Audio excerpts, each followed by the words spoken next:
Yes, people, this video and the whole of pre-season tour is brought to you by Gowan Life and Oxford Natural. It's time to get optimized. You can get up to 70% off using code UnitedView. The link is in the video description below. Scan your QR code. This tour is going to be like none other, and it's powered by Gowan Life. Let's go, come on. I don't wanna talk. The winner takes it all. The winner takes it all.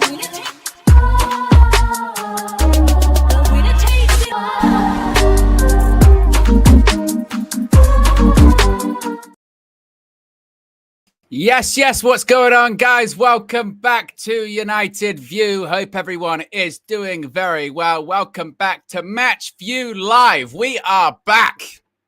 Yes, Manchester United are back. United View is back. Match View Live is back. How are we all feeling? Good afternoon. It is Manchester United versus Leeds United in Sweden, in Stockholm. No Stockholm Syndrome yet. Nothing like that. No Stockholm Syndrome yet. For the first game of pre-season, of course, next week, we'll be flying out on tour for the United States. Oh, I tell you what, always the way, isn't it? Always the way when you start. Always the way. I'll come back. So it's just, it's typical StreamYard, isn't it? Typical Stream. It'll come back. I'll be back. Oh, I don't know why. I don't know why it does it, folks. I don't know why. But yes, be sure to smash a like on the like button. Be sure to subscribe as well. Team news already. Team news is out already. That's why I wanted to make sure I was 100% on time for you folks today, because team news is out. And this is the side that Ruben Amorim has selected for Manchester United in Sweden today. In goal, we have Altay Bayındır. Of course, we knew that Andre Onana was not going to be there. He is injured. He's out for all of pre-season. Seemingly, we're looking for a new goalkeeper, aren't we? But today, Bayındır is between the sticks. We've got a back three. That is Luke Shaw at left centre-back, Matthijs de Ligt as the central centre-back, Nusay Mazraoui as the right centre-back, of course. And I'm happy with Mazraoui being the right centre-back this season. I don't want to, not like the ABBA thing, I don't want to talk. I don't want to see Mazraoui playing wing-back this season for Manchester United. In this system, he is at his best as a left centre-back or a right centre-back. That's where he works best. So Mazraoui, he's seemingly going to be at right centre-back. Wing-backs today, this I think is a big indication. We were discussing this yesterday on the Trinity with KG, that comedian, and Tier 1 James from the Muppeteers. We were talking about, of course, weren't we? We were saying, what's going to happen when it comes to Amad this season? With Matheus Cunha in, and with Bryan Mbeumo having his medical today, whereas Amad going to be playing, and I think today is a good indication of it. Amad starting seemingly at right wing back, which I think once again that says quite a lot, doesn't it? That says quite a lot about what's happening there. So I think we're looking at a season possibly of Amad Diallo. That's going to be his position, right wing back. Midfield, we've got Casemiro, we've got Toby Collier. In midfield, we've got a bunch of people on the bench as well. It's a stacked bench, certainly. And we have a debut. We have two debuts for Manchester United today. The first of which is Diego Leon. Yes, the new signing, the youngster. People wondering if he was going to be loaned out. He's impressed, reportedly already, in pre-season training. And it's actually going to be Harry Amas that's going out on loan, not Diego Leon. He said that when he was at the airport, didn't he? He said, I'm here to stay. I don't want to go out on loan. I'm going to fight for my position. This is what I'm going to do. So he starts today. Interesting to have a look at it. Now, that left-hand side has got a few starters on it, a few debuts on it, because the left-hand side consists of Diego Leon and the new number 10. You saw yesterday, our very own Jurgen Fleck. Careful. I know. He shook hands with him. I'm worried too, folks. Yeah, I'm concerned about it. I'm with you. All right. I'm worried. I'm concerned about it. I know he shook hands with him. But Matheus Cunha today, the new number 10 for Manchester United, starts on the left-hand side in that left-hand 10 position. Now, we're thinking that in the future, once Bryan Mbeumo's in, probably the next time we play a preseason fixture in the United States against West Ham on the 27th next weekend, hopefully it'll be Bryan Mbeumo on the right, in the right 10 position, next to Matheus Cunha. That will allow Bruno Fernandes, the Manchester United captain, to move backwards into midfield, possibly alongside Casemiro or Manuel Ugarte. We'll have to wait and see what Ruben does on the tour. But today, the two 10s, Bruno Fernandes and also Matheus Cunha. In terms of the striker today, a lot of people thought, oh, is Rasmus Højlund going to be starting? Obviously, there's a lot of discussion about strikers, what we need, who we need, etc. Cheeto starts. Now, this is really interesting for Cheeto as well, isn't it? Of course, because when we've been talking about, people that need to, we're interested in looking at this season. People we're hoping is going to have a good preseason. People were, all this kind of stuff. Cheeto, you have to remember, when we signed him last year, he wasn't really supposed to get a sniff. He wasn't supposed to get a sniff last season. We just bought Joshua Zirkzee. We had Rasmus Højlund.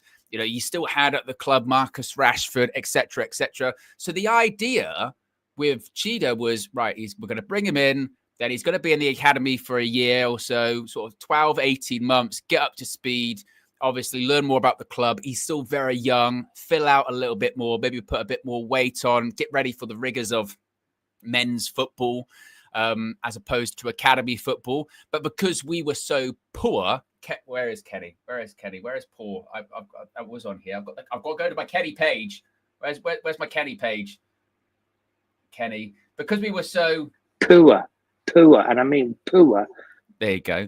Because we were so poor last season, Cheeto had to come in. And Cheeto had to play games, and then automatically he was starting to get judged, wasn't he? Oh, he's just another one. He's not good enough. He's not good enough. He's not scoring every time he touches the ball. And you go, guys, he's 17. He's playing for Manchester United. This shouldn't be a thing. This shouldn't be happening, but it is. Which is once again worrying.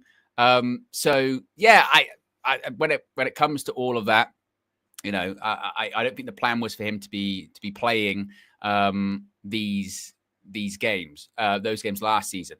Now I think the hope is going to be right.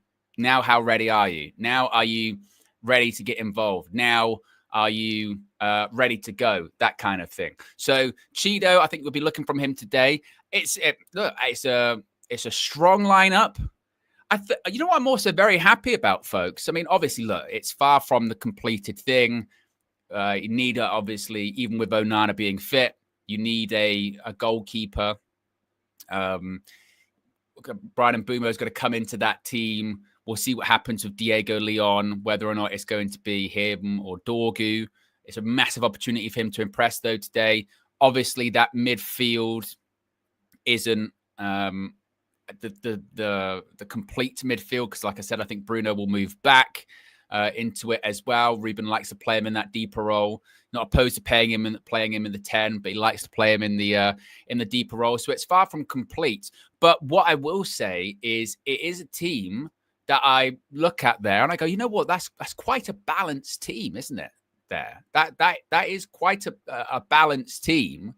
That is a team that, we're not looking there going square pegs, round holes kind of situation as much.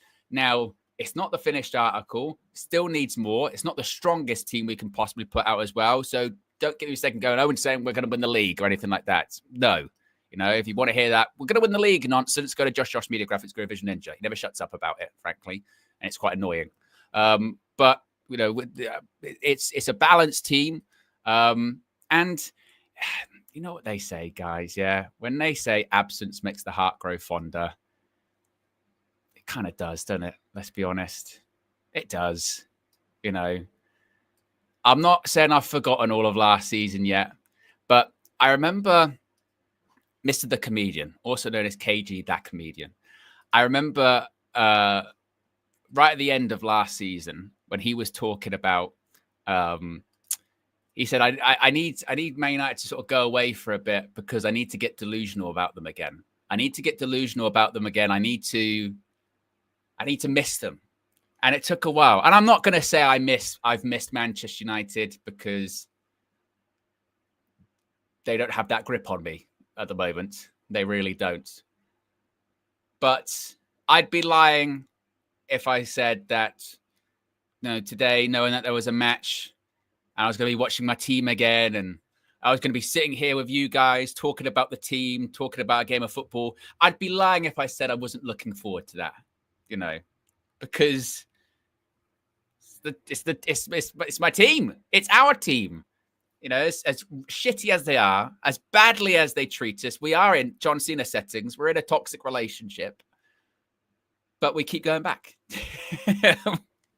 And we always will. So, yes, I'm excited for today. Yes, I'm excited for pre-season. Much more excited after the Brian and Boomo stuff yesterday. It must be said. Oh my God, we needed that, because there could have been a lot of negative. There still could be negativity coming out of the game today. Make no mistake. But we're back indeed. So be sure to smash a like on the like button, folks. We've already got close to 1,200 people watching. We're already over 200 likes. Let's see if we can get to 500. Let's see if we can get to 750. Be sure to subscribe to, as you can see on the screen there as well, this stream, the pre-season, is brought to you by Oxford Natural, by Gowan Life. You can get optimized just like KG the Comedian, just like Fleck Fleckington, just like myself. You can get optimized, and all you have to do is scan the QR code. You can get your Optimum Day or Night. You can get them both to use in combination and start your fitness journey.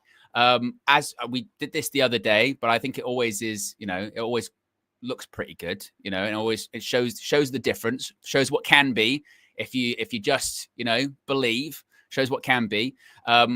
I can go to my other co-host. No, it's not Marcel. It's not Marcel for my other co-host.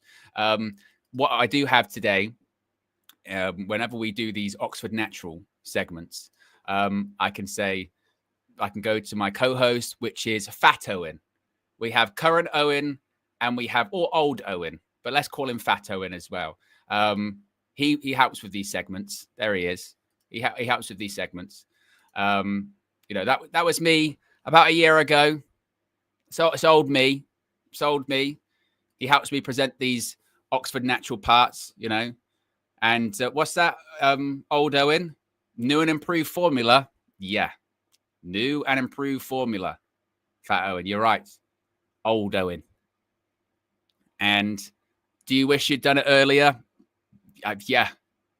Absolutely. Wish I'd have done it earlier. But you know what? You start when you start. That's the most important thing.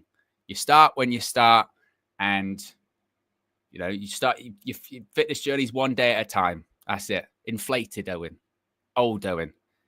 And if you want to start your own fitness journey, you can do so today. Your health journey, changing your life for better, feeling happier, feeling stronger, feeling optimized. All you have to do, scan that QR code right there. Links, as always, in the video description. It's going to be for every video, every stream on this tour. And you can scan the QR code and you can subscribe and you can save up to 70% off. Start your fitness journey today. Start your health journey today. New and improved formula. You can just get the Optimum Day. Optimum Days helps your weight loss. Optimum Night just helps you sleep. Or you can get a combination of both, for all of your health needs, indeed.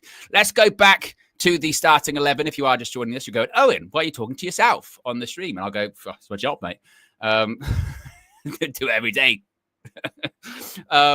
Yes, but sort out your Optimum as per usual. I can tell you what as well. I forgot. I'm a bit rusty on how to operate these streams because I've just I haven't done it in 6 weeks. It's like riding a bike. Big up DJ in the chat. Big up, bro. Is our first super chat of the day. Says Owen 2.0. Yes. A new Owen for a new season. That's what it's all about. A new Owen for a new season, folks. And be sure to hit the like button as well. We are going to be joined today by Mr. Marcel. We are going to be joined by him. He's going to hopefully provide us with some optimism. He's going to provide us with some excitement, probably some delusion. But we're going to have that as well. So Marcel's going to be on his way. Kickoff is in 45 minutes time. That team you can see on the screen right there is indeed the Manchester United starting 11. Let's see what people are saying actually in the chat. It's true. Amarim gave me that lean program. Said, Owen, you got to, off season, you've seen Cobby, you've seen Luke Shaw. You know, you gotta lean out, mate. Yeah. Dude says, proud of you, brother. No, there was some effort to get here too. Absolutely. Well, this is the other part of it as well, folks. Yeah. I think there's some misconceptions when it comes to getting optimized and Oxford Natural and Gowan Life. First of all, it's not Ozempic. You can't even get Ozempic in the UK, as far as I'm aware.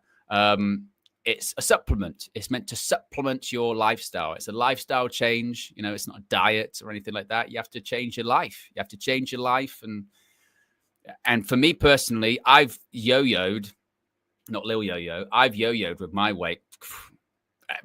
Well, certainly since I was a kid, but definitely as an adult. I'm always in that cycle of every few years, lose weight, then put it on, etc. And I didn't want to do that this time. Didn't want to do that this time.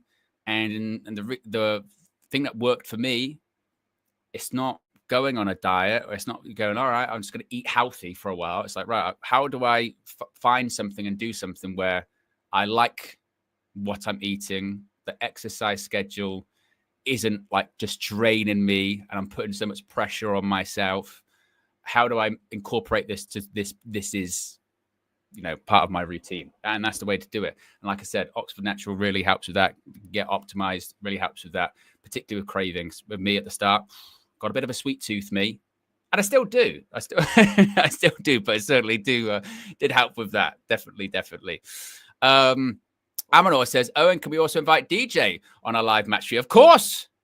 DJ, just tell me when you're available and we can sort that out. Jihan has been a member for 6 months, says, mad inspiration, you guys on the health grind as well. Excited to see Leon and Cunha today. Let's go and get some more signings. Big up, Jihan, member for 6 months, half a year. Appreciate all the support. Appreciate the kind words. Yeah, I'm like you. I'm excited to see, obviously, Mateus Cunha today. Excited to see Diego Leon.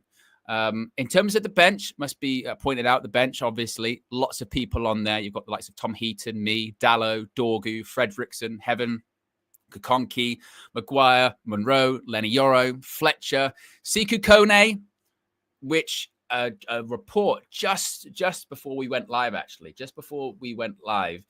there was a report from Nathan Salt from the Mail, who was saying that Siku Kone will not be going on loan to Luzerne, which had been the plan for months. Of course, Luzerne is the club in Switzerland owned by Ineos as well.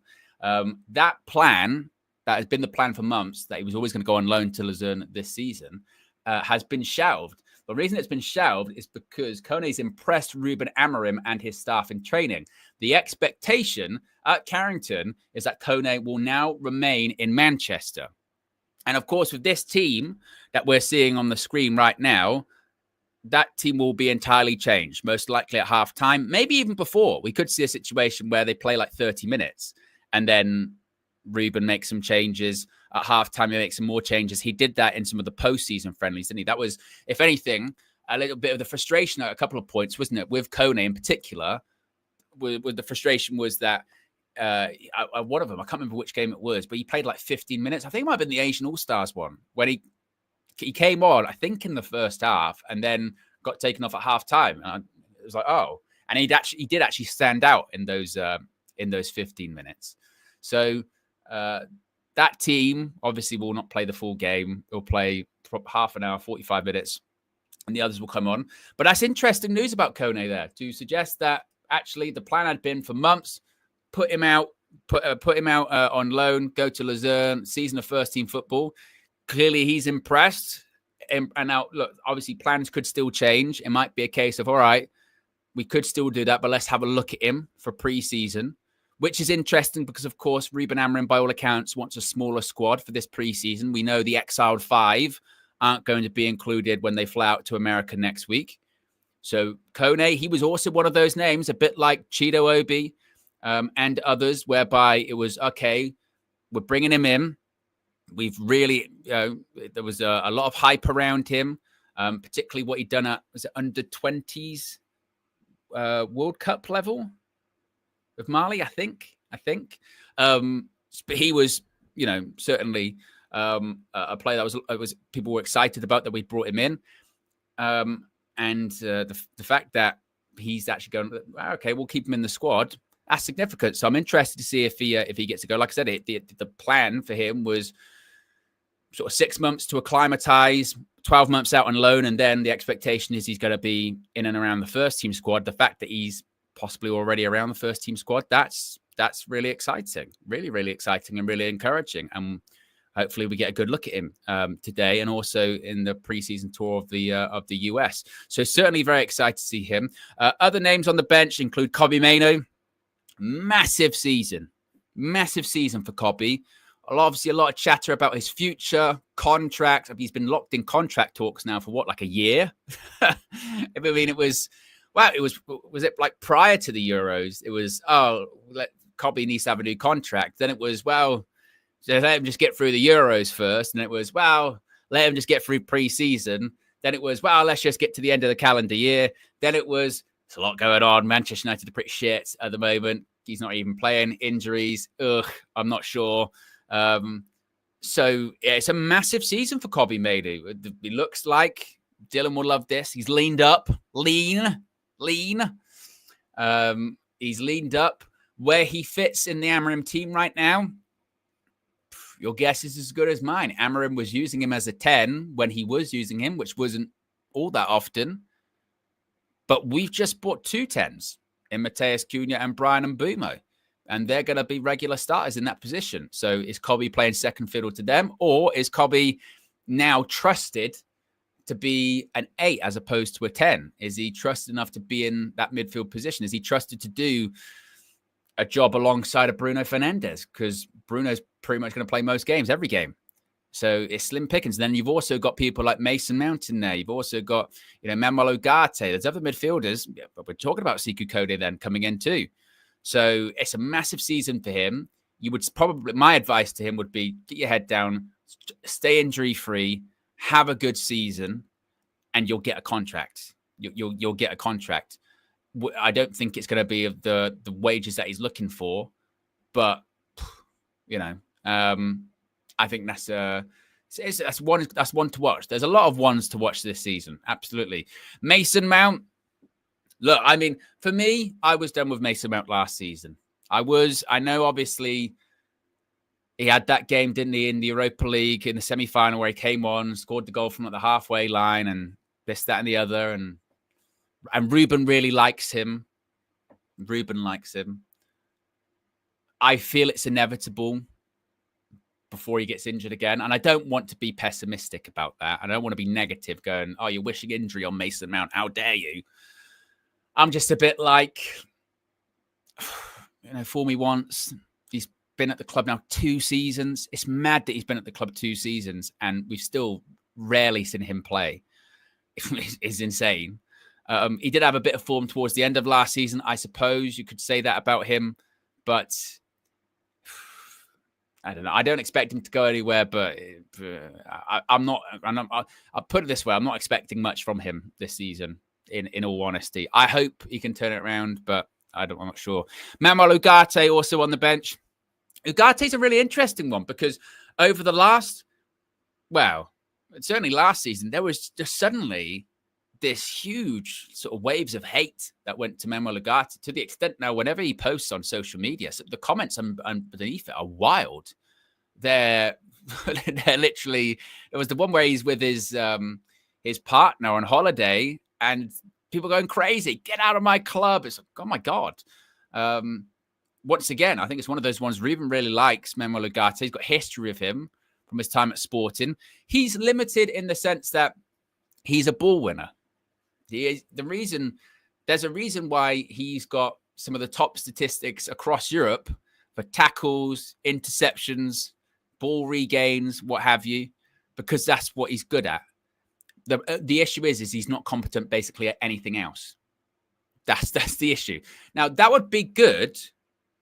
That would be good if you played in a midfield 3, almost akin to when you had like that Juventus 3 that had like Vidal, was it Pirlo and Pogba or Marquisio occasionally, because they can help with the negatives that you've got or the limitations that you have. You can have people that are like, right, well, if you just tackle, get the ball back, straight away pass it to this guy, he can spread the ball around. or this player can do your running for you in the case of Cobby. But we don't play over 3, of course. We play over 2 in the middle of midfield. So is he too one-dimensional for the Premier League? It'll be a big season for him too. Massive, massive season for him. And what we have actually seen as well is towards the end of last season, Ruben was preferring Casemiro over Manuel Ugarte.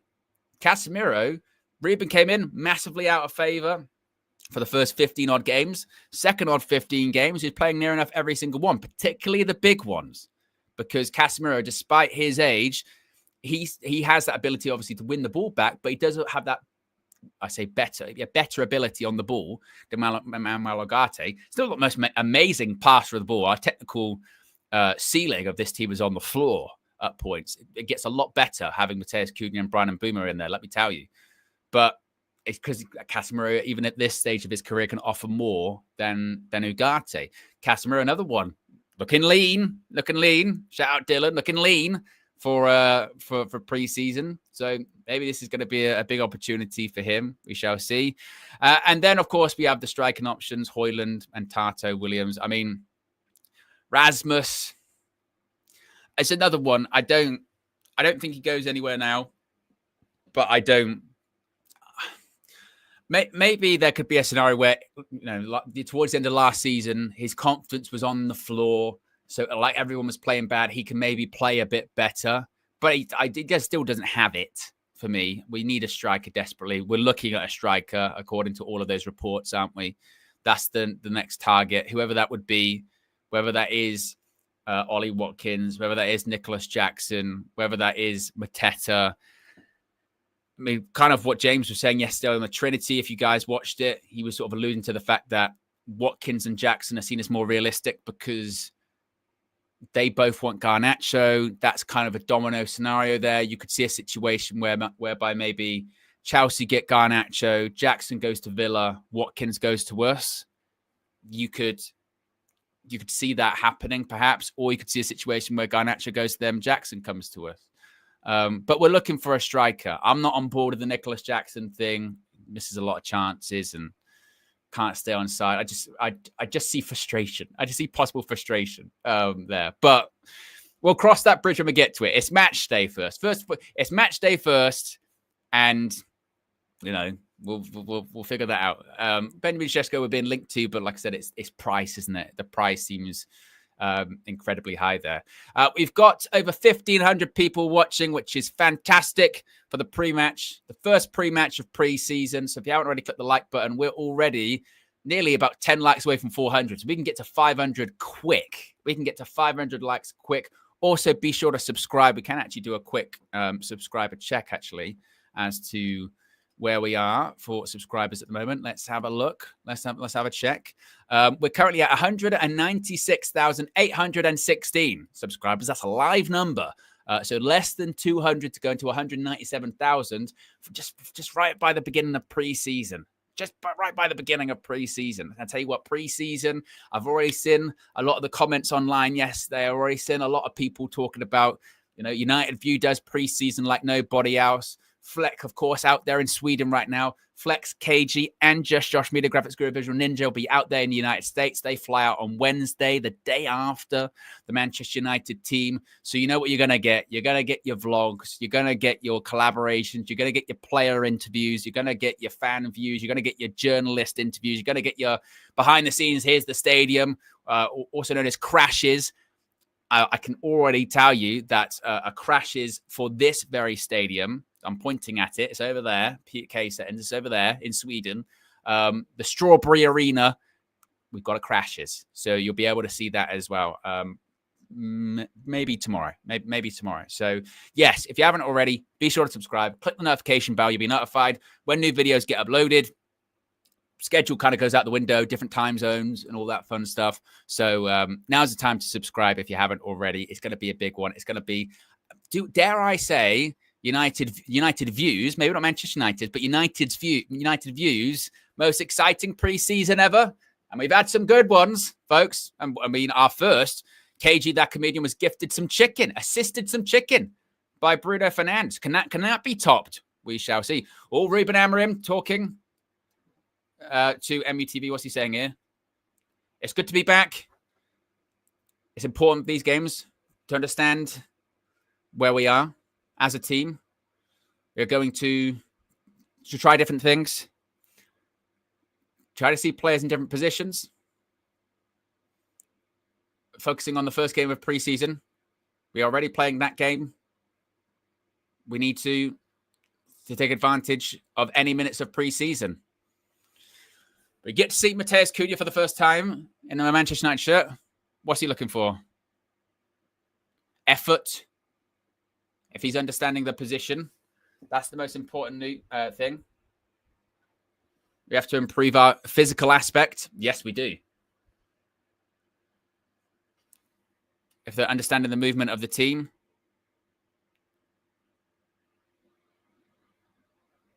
he needs to do his job. Injury concern for Andre Onana. Not just Altai, but Tom and the other kids in the squad. You have a chance to play for Manchester United, but you have to deserve. One is injury. Another one will play. He's going to get hit with a sprinkler. Be careful, Reuben. They're prepared for the season. He had some injuries. Now he has a chance to play. They need to be prepared because of the demands of this club. We need to do so much better than last season. No shit. And there's Mr. Marcel. Mr. Marcel, welcome. Welcome to preseason. You've come at a good time, actually, as well. You've come at a good time because I've got some breaking news. Breaking news.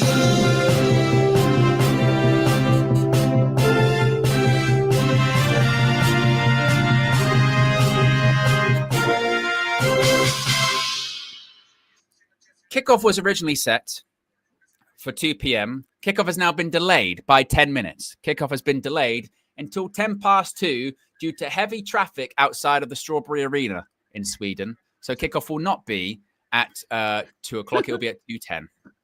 Okay. So we've got longer time with everyone today. That's wonderful. Exactly. Yes, we've got more time. We've got more time with everyone. That is the Manchester United starting 11 on the screen right there, Marcel. It's Bayern Deer in goal, a back three of Mazraoui, De Ligt, and Luke Shaw. Ahmad's at right wing back. A first start for Diego Leon, new signing at left wing back. Midfield is Casemiro and Toby Collier. Bruno Fernandes, the captain, is alongside another new signing, that being Matheus Cunha, and Chido Obi starts up front. What are your thoughts on that, Marcel? That looks like a good team. Obviously, we're in a situation where we know this is not going to be a Champions League level team, from what we've seen of last season. We're starting again, though, so we've got to kind of refresh the mindset. But Bruno still ends up in the 10, which we kind of were trying to get into we was hoping that we would purchase players that sees Bruno playing a bit more in the 6 and, maybe Casemiro comes out of the team or Collier. But Leon's really interesting to look at. Let's see if he can, if he's look comfortable on the ball. Dorgu at times last season didn't look as comfortable on the ball and was making a few mistakes, looked a bit nervy. But, from the physical profile, what we've seen, the glimpses that we see from Leon looks really strong, looks really powerful. So that should be exciting. Ahmad, I say he's the best right wing back in the world, but obviously Hakimi. But I think Hakimi's actually a right back. But to be fair, look, you've been saying all last season, didn't you? You kept saying over and over again, I need Ahmad at right wing back. I don't want to, that's where I need him. I don't want to see Mazraoui at right wing back. I don't want to see Dalot at right wing back. I need Ahmad. I need attacking wing backs. Yeah. And it's beautiful to see. I think hopefully now gets a bit of freedom because he's going to have really good 10s now in front of him. So they should be able to distract, all the players and draw players in. And he should be able to, receive the football with a bit of space and a bit of time now. And I think he's dangerous when he has space and time and is able to attack the ball from those kind of angles, shaping up for shots, creating chances for Chido Obi and for the 10s as well. So Cunha in the 10. Cunha in the 10, and our number 10 and a new Manchester United number 10. That's an iconic shirt for our club, Owen, and that's got to be exciting as well. I just heard Ruben talk about, seeing if he can take up the positions well, seeing if he understands the position. And I think that's what we got to be kind of looking at, as Manchester United fans. Does he kind of understand the 2-10 system? You know, can you switch as well roles with Bruno? Because Bruno loves chaos. So can you alternate with him as well? Sometimes you show up on the left side, so you show up on the right side. It would have been nice to have Mbomo here. It would have been nice to maybe see Yoro. I would have liked to see Yoro, not Luke Shaw. I'm kind of still anti Luke Shaw. I liked him as left centre back, and I said if he's able to ever play at this football club, it will be as a left-sided centre back. He's been one of the players that I've seen give Haaland a difficult time, and Haaland's a formidable player. But I think it is time for him to go. So, and I don't think he'll be able to play maybe 20 or so games, Owen, if I'm honest. But I do like that team. Obviously, the big issue for me, and I wonder if it's the same for you, is the midfield. I need to see maybe something different in terms of the combinations and who's in the midfield. Yeah, well, it's interesting. Obviously, like we were sort of saying, it's obviously not the complete lineup. You got players that haven't started. We've still got the likes of Cobby on the bench, Mason Mount on the bench, Lenny Yoro on the bench, Ugarte on the bench, Dorgu, etc. Aiden Heaven on there as well. So all of these players will come on. It will be interesting to see what happens with the midfield moving forward now that Brian Mbumo is having his medical today, seemingly, because like you said, that would probably, you think, move Bruno Fernandes back to maybe where Toby Collier is. And then Ruben has a decision to make about, does he like Bruno and Casemiro? Does he like Bruno and Ugarte? Towards the end of last season, he liked Bruno and Casemiro more than he liked Bruno and Ugarte. Does he look for another midfielder? I mean, today, just the news before we went live was that Sekou Kone, the plan at one point was for him to be loaned out this season. They've changed that now. It looks like he's going to stay because they've been impressed by him in preseason so far. And you would do it last season, earlier on in the season, you were saying, Sekou Kone, you like bring him in. Start him now. Yeah. So maybe he's one to watch today as well. I mean, maybe actually, obviously, what the talk about is going to be about Cunha, etc. But actually, is today also a big look at some of these younger players going, you've got a chance. You've got a chance to actually get in. That's a great point, Owen. Honestly, and that's so important for our football club, and it's especially in the time that we're in now as a football club with the financial situation. But just our football club is so pivotal and so it's so important, like getting youth players into the first team. So the likes of Sekou Kone, obviously Euro's already been there, but Fredrickson, who else would there be? Williams. There's other players. There's plenty of other players there. Cheeto as well. Yeah. Well, Cheeto's starting, but just off the bench, a couple of the other players that are coming off the bench. There's a few there that we'd like to see that have to kind of excel throughout this preseason period. So I don't think Obi Martin will get many, will start in the Premier League. I think he'll get missed out because we need a striker, Owen, but I think Sekou Kone has a chance to actually play as a start-in lineup player for Manchester United next season. He could break through. I really do believe that he could break through. I mean, Heaven, I consider as a first-team player. Maybe Fredrickson could maybe break through as well. I'm surprised I don't see Morehouse because I thought that would be someone. But obviously, maybe with Cunha and Mbeumo now, it's going to be very difficult. They're seasoned pros and they're in their prime, so you might not. But in the midfield, there's an opportunity, and then in the centre-back area, there's an opportunity as well. So it's going to be exciting this preseason. Yeah, definitely going to be exciting.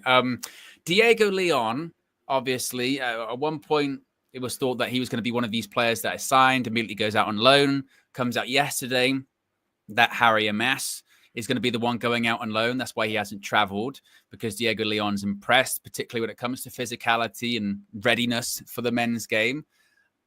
Is he one to watch today? Do you think you're interested to see how he plays? Because obviously we've got Dorgu, and we almost forget with Dorgu, he's still really young too. Like he's how old is he? He's like 18, 20, I think, something like that. Dorgu, he's 20 years old. 20 years old. Diego Leon is, how old is he? He's 18. But like I said, it's a chance, isn't it? It's a chance for him. And well, Harry Amas looks built as well, by the way. When you see him in the stadium, he looks quite built. He's just a bit shorter than maybe those two, but those two look like grown men already. They're not as mature, and maybe Dorgu just looked very uncomfortable with the pressure. It's a big asked to play in front of 75,000 and with the demands, and we was playing poor overall as a team, but he just didn't look comfortable at times. But Leon, from what I've even seen, maybe, I don't know, tell me if I'm wrong, Owen, but I've seen quotes from his father. His father's like, listen, don't mess around. Don't, Yeah. this is your opportunity. Don't mess around. So, you know, I feel like he's got that South American kind of steel about him, that they know that this is an opportunity to show your level and progress as a footballer in his career. So I'm expecting, you know, a strong, you know, sturdy, physical kind of footballer, and I'm excited to see what he can bring to the team. Yeah, apparently his father said, he said that he told Diego, your goal is to be a starter, be positive, mentally prepared to be a starter. So that's kind of the mindset. I mean, that's what he already said, Diego Leon. He said, quote, everyone thinks I'll go out on loan, but I don't have that mindset. I'm going to kill it in preseason, and within 1 or 2 games, I'll already be playing with them. Wow, he spoke that into existence, didn't he? He spoke that into existence, and that's exactly what he's done. Killed it in preseason so far, to the extent that he's starting now, and plans to loan him out of change. And now, just say if you were a teammate of him, you can say, look, kill it even more. Get yourself a spot. Why not? Why not? Yeah. Why not? I mean, it's competition for Dorgu. I think Dorgu might be perfect as a right wing back for us as well. You know, you got Ahmad, that's kind of a left-footed on the right wing back side, and maybe Dorgu that maybe sees Delo as maybe a right-sided centre back who's comfortable on the ball as well, and is a bit taller as well, crosses at the back post, that kind of thing. So it might suit us. I think our defense was kind of okay. There was plenty of footballers that could kind of play there, and Mazraoui is really good as well on the ball. So it was about that right wing back spot. And if Leon can really show that, you know, I'm Roberto Carlos or I'm really powerful, I can run up and down all day long, I'm physical, I can help in the forward line, and I'm a bit more comfortable on the ball than Dorgu on that side. You know, there's a really big chance for him to play throughout the season and really impress. And they're young as well, so there's potential, there's upside potential, and on all those kind of things. So I think the back line looks really good. It's really that midfielder. Can we get some really top level midfielders that can cover ground? Yeah, I think it's goalkeeper. Obviously, I know Onana's injured, but it's absolutely need a goalkeeper, regardless of the injury status. We need a goalkeeper. Yeah, obviously need a striker. And then, like you said, look at maybe bringing a midfielder in. But yeah, I don't expect many additions to the back 3, back 5. I know we've been linked to another left wing back, but you do make a good point that actually, obviously, you would think, oh, he finished 15th defensively. You were atrocious last season, but it wasn't necessarily the case. A lot of games we did lose by a goal to nil or 2-1 or something like that. Our problem was scoring goals last season. And because we missed so many chances or didn't create enough chances, we'd have games where we'd be on top for 30 minutes, 45 minutes, 60 minutes, but then drop off with it still being 0-0. And then someone would go up the other end and score, and we just have no response. We literally didn't have a response for them. So I agree with you. I think someone like Dallo might be playing right wing back, or also this might be a situation whereby you can't play 2 attacking wing backs every game because there are teams in the league that are better than us. There might be some games where we do need to play 5 defenders, get behind the ball. You're going away to, I don't know, the Etihad. You're going away to Anfield. Wouldn't be the worst thing in the world just to go there, get people behind the ball and be defensively solid, or switch up mid-game and put Ahmad on then. You need options. You need to be able to adapt.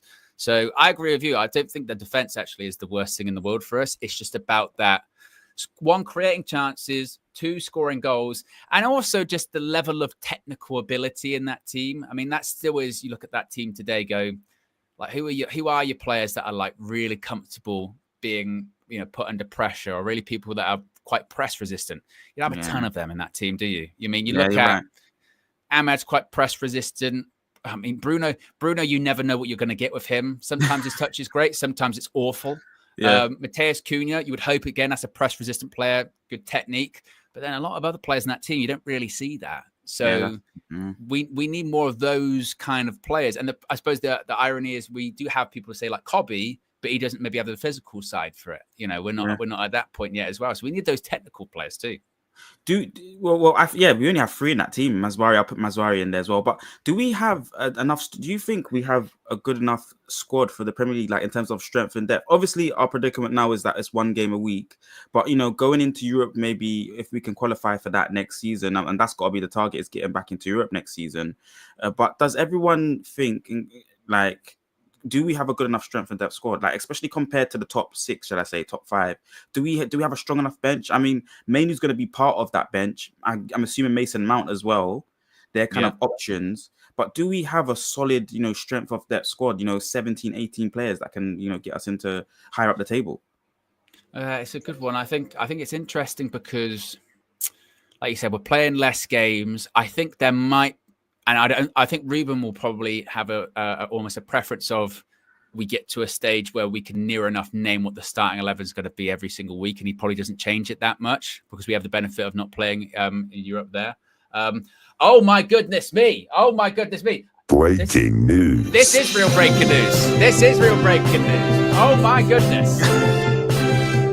Oh my goodness me!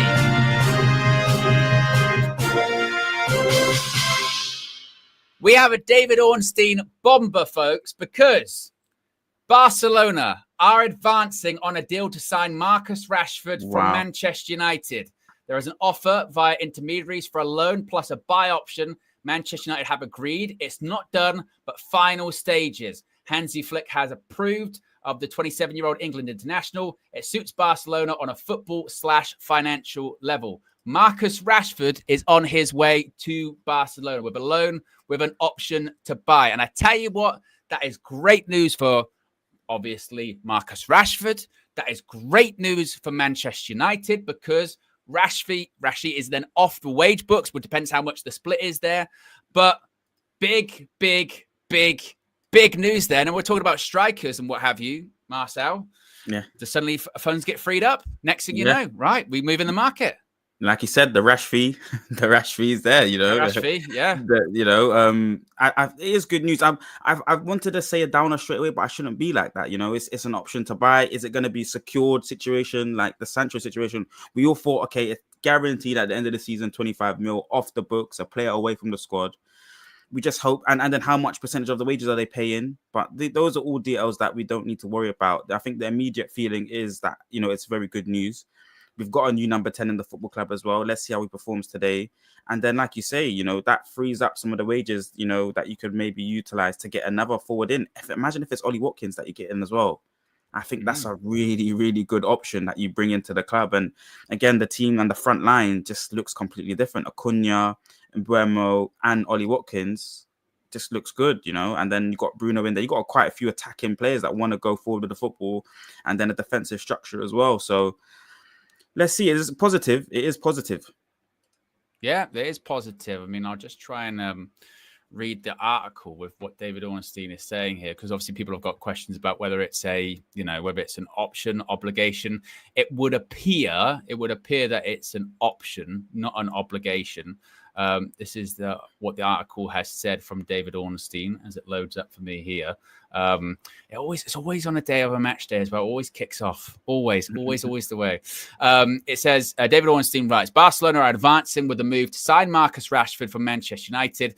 Barca have made an offer via intermediaries to loan Rashford next season, and the proposal includes an option to buy. The idea has been agreed to by United, and although it's not yet a done deal, talks between all parties now at the final stages. Barcelona have been looking for an attacker who can operate in wide areas and up front, which makes Rashford an attractive option. Left wing has been considered a priority for the club as they felt they were short of options in that position towards the end of last season. Head coach Hansi Flick has spoken to the 27-year-old England international and approved of his arrival. Taking Rashford on an initial temporary basis would also help Barcelona as they continue to navigate a difficult financial situation. Rashford is one of United's top earners at more than £325,000 a week, of which Aston Villa covered 3/4, in addition to performance-related bonuses for the duration of his loan deal. It doesn't say what they would be covering or anything like that. We don't know at this point.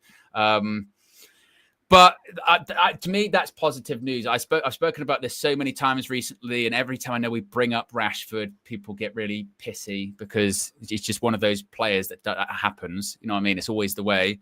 I don't think we were going to sell him this summer. I know that obviously what we could say is, well, you were willing to pay 58 million for Nico Williams, so why can't you pay 40 million for Marcus Rashford? At this stage, I just want they just need to go. They just need to go. And if it's a situation whereby they're covering the majority of his wages, we'll take that. Rashford's always wanted to go to Barca. So that already pigeonholed us for what we could do for him, because they know he's always wanted to go to Barca. And I don't even think Barca would. It's one thing being willing to pay 58 million for Nico Williams. I don't think they're willing to pay 40 million pounds for Marcus Rashford. There's a reason they're going, we'll take him on loan first. There's a reason for that. If they really desperately wanted him, they'd buy him, but they don't. they want him on loan because they're not sure. They're like, well, but it's something. It's something. We've been asking to move players off the books. It's a start. It's a start, isn't it, Marcel? You're right. Do you think he has a good season next season? Because he's normally a 1 season on, 1 season off. So it should be a good season next season as well. I mean, I hope he does. His playing career. Yeah. I hope he does have a good season. I hope that Marcus Rashford does the Marcus Rashford where he, gets his head down and he works hard and he can be bothered. And because of that, because if this is genuinely his next dream move, then you would say, Marcus, don't F this up. You've got, make yourself indispensable. They can buy you. You can get that move, right? Make it that it's a situation where they go, I can't believe we're only going to pay 40 million for Marcus Rashford. Yeah, I can't believe that they're going to do that. Mate, just play well there. Have a good World Cup as well, because that's also the critical part of it. And if it doesn't work out, I don't see a situation. Hopefully, Ruben Amorim's done so well that he's still here. So even if it doesn't work out, Barca, he's still on his way out. I don't know. But for me, I know that there's going to be the pushback of, another loan, or I can't believe this, I can't believe that. This was one, but we've been saying it for weeks. We've been saying this for weeks. If you look at people that are going to permanently leave, Jadon Sancho will permanently leave. Garnacho will permanently leave. Anthony probably will permanently leave. Rashford, he was always the one that I was like, I think it'll probably end up being a loan. I think it'll end up being a loan because he's too expensive. He's just too expensive, and it's out of sight, out of mind, focus on, United and what have you. That's it. The one thing, and it's inevitable, but there will be the whole, if Rashid scores, does win the Champions League, see. But again, that's a good thing because then they'll buy him. The price goes up, and the price goes up maybe, or we can still keep it at 40 million, or because I'm imagining if he does do well, and I'm hoping he does, like similar to yourself, then they might not want to pay. They'll have to be forced to pay the 40 million. Sorry, but if he doesn't do well, then they might just settle for a lot less because he's on so much money. And on their side as well, I think, Owen, they're in a financial situation anyway, so maybe they would have always tried to haggle down from 40 million anyway. Yeah. I mean, I know the immediate reaction because I'm just seeing on social media, or I'm seeing in the chat, people sort of going, I'm disappointed in the deal. Again, I always expected it to be a loan. I really did. I get the pushback that we could say to Barca, you were going to pay this amount for Nico Williams, but you're not for Rashi. Well, yeah, they wanted Nico Williams. There's a reason Barcelona made offers for Diaz and Nico Williams first. Because Marcus Rashford was not the prime option. He's not plan A. In fact, they might be getting Rashford because they go, we'll see what happens with Luis Diaz. We might come into him next season. This one was always going to be difficult. This one was always going to be difficult to get him out permanently, because what we had for him to go out permanently, it would have to have been a situation where Barca literally told him, we're not going to get you, we're not interested, and then he would have maybe been open to something else. So I'm happy with it. I'll take that because it's movement. We've had weeks of no movement. Red Baron says, who else is built like a shithouse, Marcel? When you're referring to Harry Abbas. Red Baron also says, why don't we put Owen in goal at this point? I mean, I know I'm optimized, but I'm still not sure I'm at that level. Gavin has been a member for 4 months. Says, big up UV. How could I watch without subbing to MUTV? I suppose it depends where you are in the world. I'm not sure what the what different countries, how they've got it. Football Talk About United with the contribution. And also another one from Football Talk About United says, I'm Collins from Nigeria. I'm happy to be here. Happy to have you here. Red Baron says, crap deal. We're getting our pants pulled down. Ray says, kill me for this, but I'm happy for Rashi. I don't think you have to be killed for that, Ray. I think this is my point with Rashford. We've been talking about him, obviously, I know a lot for the last year. But actually, it's just, I think we as a fan base sometimes have an issue with ending things or the end, saying goodbye to people, particularly academy players. And we don't do goodbyes or exits very well historically. And it always ends in, fire and terribleness. The best thing for Marcus Rashford is that he leaves Man United. And the best thing for him also as well is that he gets out of England, I think, as well. Because he needs a restart and a refresh. It's incredible, actually, with Rashford, I think, how often from a PR point of view, he has got it wrong over the last few years. And I don't know whether that's by himself or I don't know if that's people around him. I spoke about this recently too, Marcel. I think people have become very cynical to Marcus Rashford at this point. Yeah, he's in a catch-22 situation now, whereby because stuff with him has been so focused on PR for so long that if he speaks honestly, people go, that's PR. If he does PR, people go, that's PR. So he can't win anymore. Win anymore. And the best thing for him is that he just goes. The best thing for him that he goes. The best thing for us as a club, as a fan base, is that he goes. And whilst it's not the ideal situation, we would have wanted them permanently now. You would say, well, go kill it, have them buy you. And even if they don't buy you, you've had a season at Barcelona, someone else buy you. You've got your dream out your system. So it's not ideal, but I'd always thought it was going to be a loan. And Eminem says, Rashi performs when the environment is good. He'll be fine. But this is what happens when we lose all leverage. We cannot complain. That was the other part of it as well. We didn't have leverage in the sense of everyone knew we wanted to get rid of him. We didn't have leverage in the sense of Marcus Rashford only wanted to go to one place as well. And he also wasn't Barcelona's first option. That's why they went after Williams. That's why they went after Diaz as well. And Red Baron says, we can't get 40 million for Rashford. Chelsea would get that easily. Come on, guys. United are run like an F-tier club. They are. But Marcus Rashford is also on £325,000 a week. Exactly. Chelsea, they don't put players on that anymore. There is a reason Raheem Sterling is still a Chelsea player because he's on the same wages as Marcus Rashford is. He's on the same wages as Rashford. Raheem Sterling, you can get 30 million quid. Surely Chelsea can get 30 million quid. Surely they can get Chelsea. They can't. Raheem Sterling's still a Chelsea player right now. Well, no, that was all going on at the end of last season, at the end of the transfer window. Where did Sterling go? He went out on loan.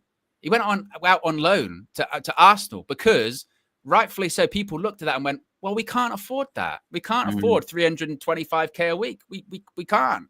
So that's the best example. Chelsea could get 40 million pounds for Marcus Rashford if Marcus Rashford was on 100k a week. Yeah, but they're not going to do that. Barca do have players on big wages. You're right, Paul. There it says Barca have staggering wages. Don't be telling me they can't do 350k. They can do 350k for players they want to give 350k to. Their front three is the likes of Yamal, Rafinha, Lewandowski. Marcus Rashford going in there will not be like their starter of like, all right, he's going to play every single game. He'll have to earn his way into that team. Yeah. So if they're going, well, he might not play, we're not sure. Do you think they'd be willing to sign him and then put him on 300k a week to be like, we'll sit him on the bench? Probably not. It's the wages are the issue here. And I don't get how people can't still see that.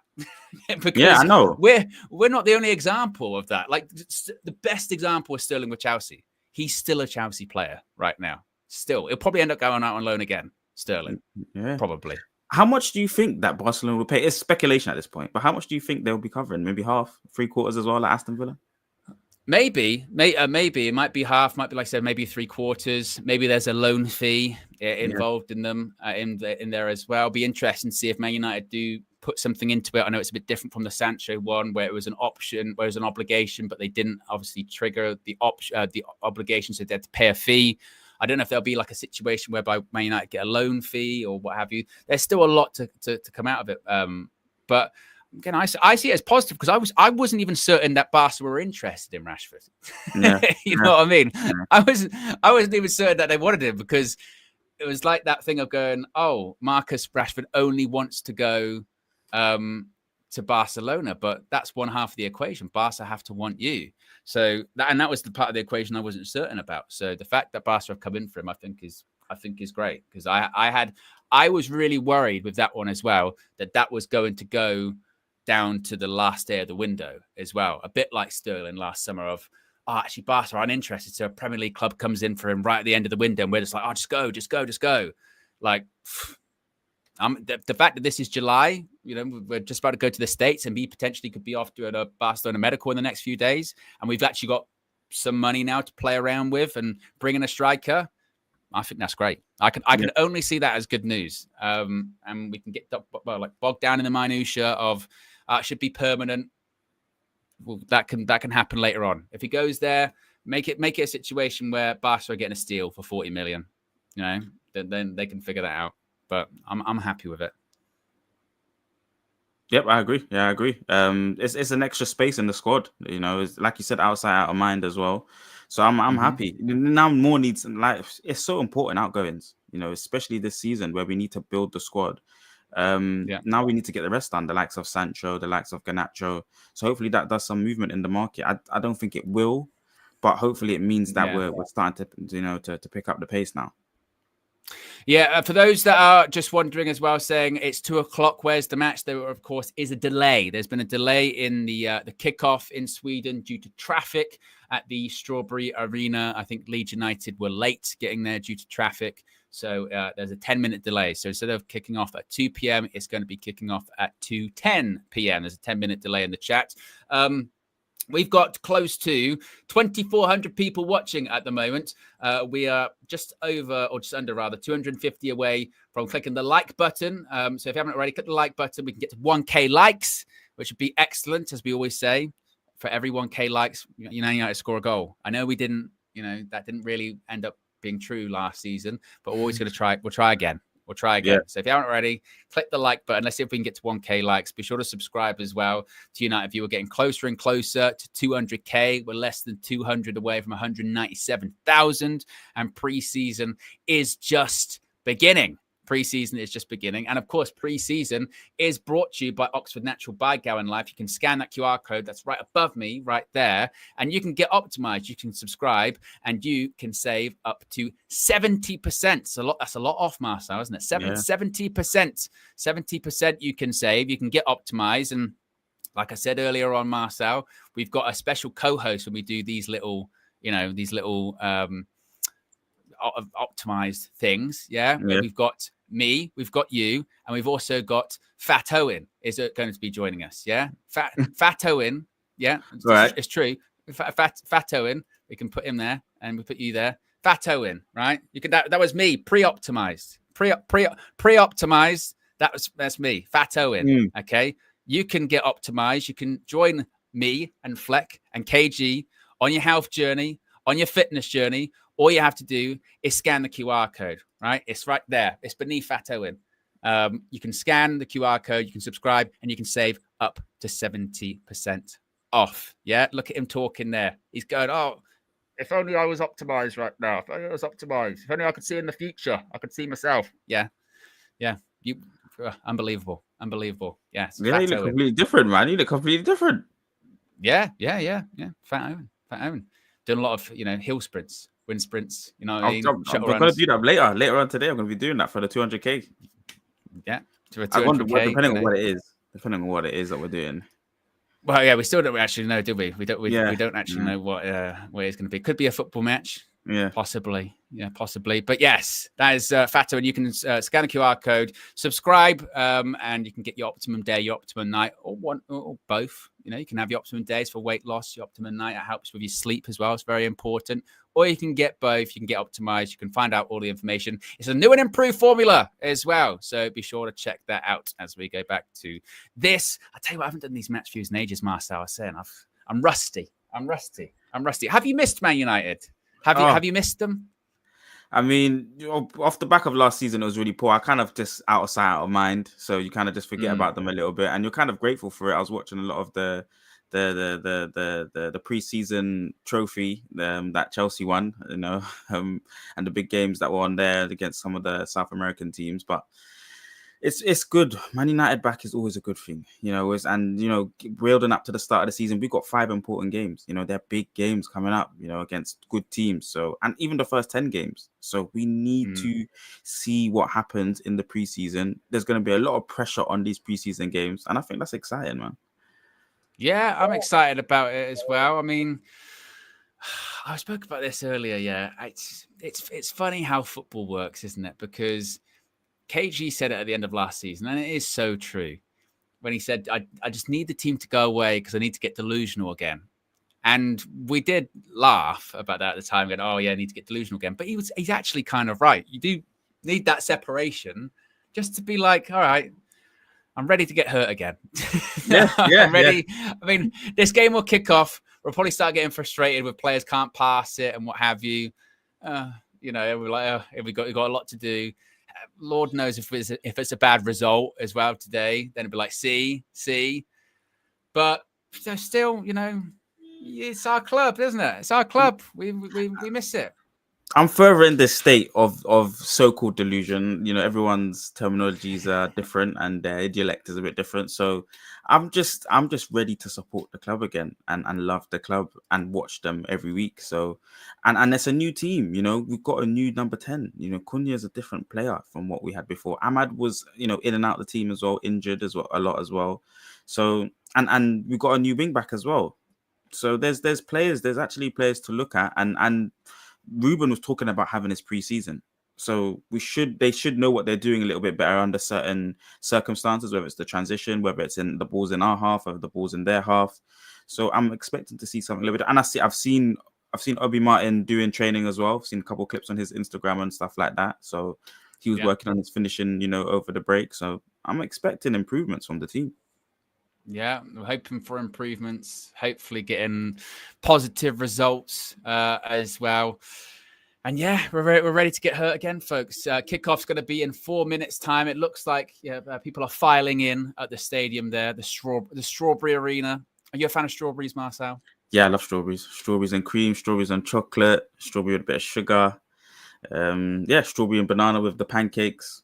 Love strawberries. Yeah, I like strawberries. I'll be honest. I'm a strawberry fan. Like, I'm not really a cream one. Can't be doing all that dairy, but I do like a strawberry and sugar. Yeah. I've got a sweet tooth. It must be said. Yeah, I like that. That's good stuff. Even strawberry flavored drinks. Yes, I tell you what. There's like a zero sugar like tango. That's like strawberry flavor. Oh, it's good. It's really good, Marcel. You should try it. Yeah, it's good. It's good stuff. Right, let's go to this screen here. We'll move Marcel there. Right, players are in the tunnel. I think they're on their way out. Yep. This is exciting stuff. Fabrizio Romano's just tweeted saying Barca have sent an official bid in the morning to Man United for Marcus Rashford. Interestingly, he didn't say about loan or anything like that. He just called it an official bid, which is quite curious. Yes, the players are walking out. Both teams are in their away kit, by the way. Manchester United's in their new away kit. It's lilac. Would you call that colour, Marcel? Lilac? Purple. Purple. What do you think? What do you think of it? I'm not sure about it because it's very pale lilac, isn't it? It looks kind of white. But then when you look close, you're like, oh, it's actually. And what's it? It's got like the Adidas logo, I think, in like the lilac colours. Maybe. I'm not too sure about it as well, if I'm honest, as well. Yeah, I'm not sure. Sure about it. And Leeds have got their new away kit on. It's very Barclays. Back in the day, Mark Viduka. Yeah, Viduka. Yeah. It's old school. It does feel old school to it. Definitely. I wonder what our home kit. I haven't seen much of the home kit. I need to actually. Home kit's all right this season. It's okay. I don't mind it. To look at that actually. As we see the players shake hands. They got some good players, though. Leeds. They got Yonto there. Got Harrison. Obviously, Dan James.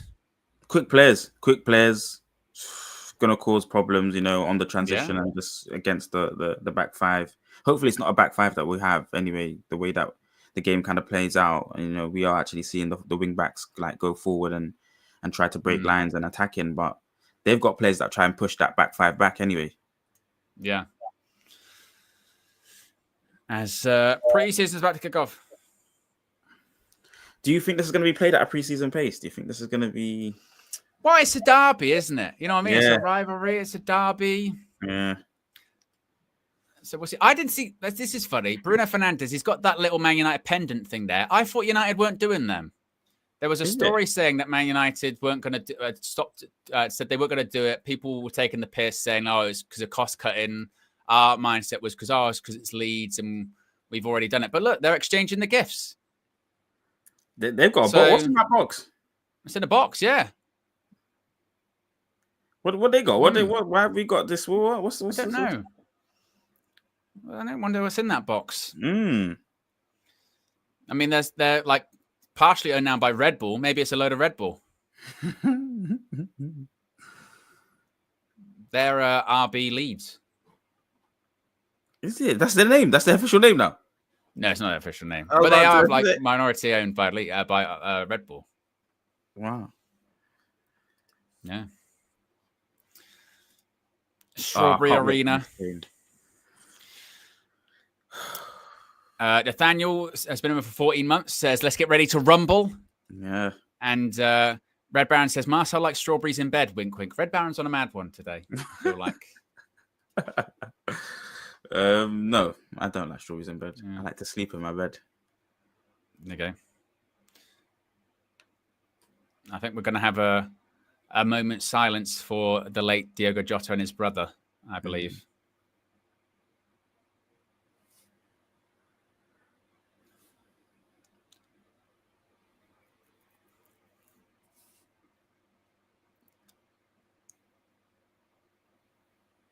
They're just sending their condolences to the family, loved ones, everyone affected.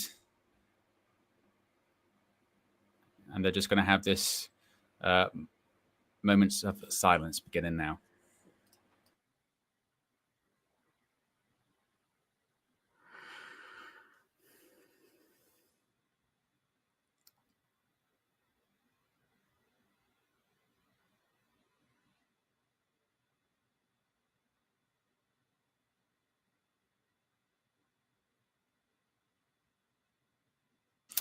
A very nicely well-observed moment silence there. Yeah. As we are mere moments away from Manchester United's pre-season beginning. If you haven't already, click the like button. We're less than 100 likes away from 1K likes, folks. We've still got close to 1,800 people watching. Let's see if we can get to 1K likes. Remember, every 1K, score a goal. Score a goal. Apparently so. 2,000 likes, 2 goals. Exactly. You can do maths, Marcel. I like it. Just about. Impressive. Right, we'll have a look at Ruben Amorim's Manchester United in his first full season. We're not there to the actual competitive season yet, just pre-season. As we await kickoff. This is also the other part of these pre-season fixtures. They never kick off on time. I mean, I'm not worried. And we're off. I do feel like it might be pre-season pace, but you know, who says? You know. I just hope. I feel like we need as the fan base. We just need to see something today, don't we? Even if it's for 30 minutes, we can go. That was all right. We need something, some quality. Yeah, That's what we need. That gave away the ball. It's early though. We got it back. Yeah. It's Bruno Fernandes. Luke Shaw of his first touch of pre-season. Looking lean, Marcel. Yeah. He's looking sharp. Even Leon there was a little combination with Bruno. Mazraoui. This is going to be very much Man United having a lot of possession, isn't it? Yeah. Oh, Luke Shaw, that's shit. Yeah. He just kicked it straight to a Leeds player. But that's going to be a United throw-in. Yeah, Leon got it back. Is that Cunha? Yeah, that's Cunha. Yeah, Leon got it back. And then Cunha. Yeah. it. Danny DeFita has been a member for 9 months. Says, afternoon, folks. Hope you guys had a good summer making Mbubo videos. Strap in for more therapy sessions. Welcome, Danny DeFito. Yes, a lot of people I think have gone like their... It's like you know, at school, everyone goes for their summer holidays and they come back first day. What have you done in your summer? Well, I did this. You know. Literally, that's how it Kind of feels. feels like. Yeah. Everyone's just learning their sort of schedule. Okay, so the two centre backs, the left and right centre back, have split, and then obviously the Lit's now gone up into the next line. Also, it looks like Bruno still playing in that deeper role? I feel like he's. I don't know if he just wants to do that, or if that's like an instruction. But you're right. It looked like Toby Collier's maybe playing a bit further forward. Yeah. Oh, here come Leeds on the counter attack. Yonto. He's a good player as well. Yeah, really sharp. Cross blocked by Luke Shaw. Yeah. And Leeds got a player down, Joe Roden. What do you think about Luke? Says... Oh, go on. Oh, go ahead. I was going to say, what do you think about Luke Shaw? Do you think he'll be fit enough this season to complete a certain amount of games? Or I don't know. I mean, he's not going to go anywhere, is he? You know what I mean? When Luke Shaw leaves United, it'll be because of his contract expiring. It's not going to be because someone buys him, I don't think. So, yeah, I don't see much. Atby says, why are we watching you and not the game? As we always say on the Match Views, we don't have the rights to broadcast Manchester United football matches. Hopefully one day we'll make it so we can rival, you know, Sky Sports and TNT Sports and whoever. I know we will. Well, we will. Will we? Yeah, one day. We'll pay like $1 billion. Yeah. It will happen. For the rights. Yeah. But until then, you're stuck with us. There's nothing wrong with that. We'll be on comms. Oh, Leeds are in behind here. 1-2 pass. I tell you what's into the box. Cross in the box. Oh, it's headed off the line there a little bit by Mazraoui. Yeah. I think Ahmad's got it now on the corner. That's a good turn. I mean, that was literally 1-2 pass. They were in behind. Yeah. And we've already given the ball away again. Slow start.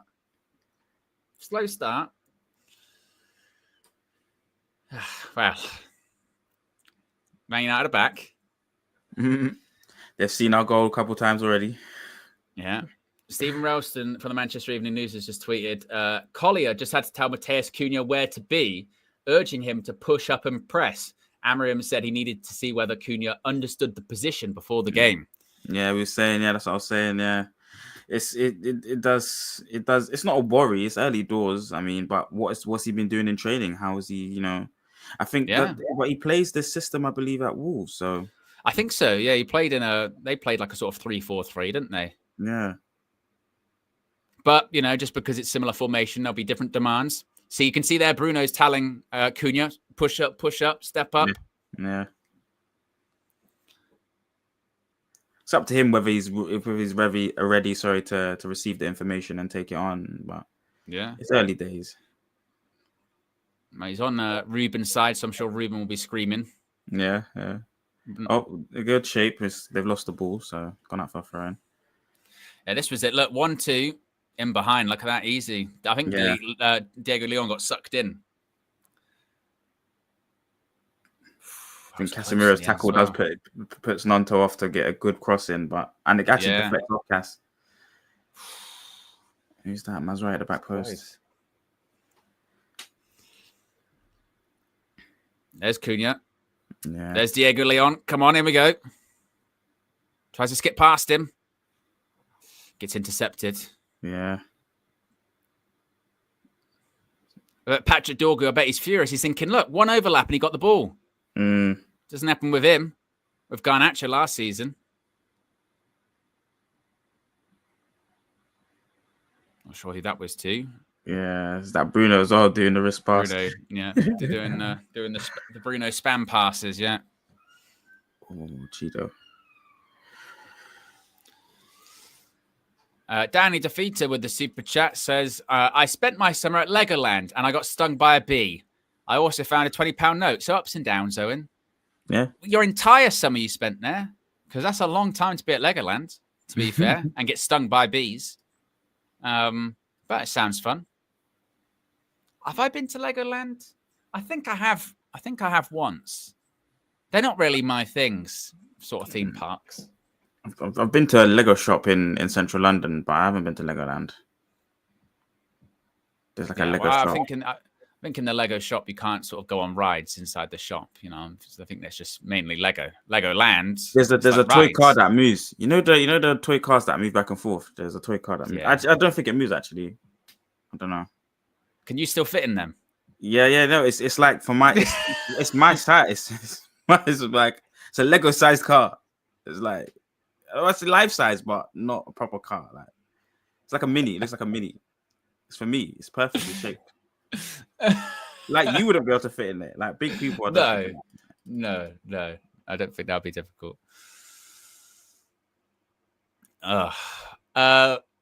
Leads to a bit of possession here. Paul says, "Is Cunha walking already?" Well, they said about the walking stats, didn't they? So he's got early doors. Yeah, it's early doors. And if you are just joining us, the news before kickoff: Marcus Rashford looks to have agreed a loan with Barcelona. He's on his way to Barca. David Ornstein, bomber. These leagues are actually nipping it about quite well now. Oh, scuffs it. Oh, and then Man United lose it. Yeah. Tell you what, Collier, he asked a lot of Cass. You lost it. Yeah. Ball in. Oh. It's a good block by Delete. Oh, Cunha's got it. Oh, feet. Good feet. That's a foul. There you go. It's a bit better from Cunha. I was going to say, Leeds do actually look quite sharp. Yeah.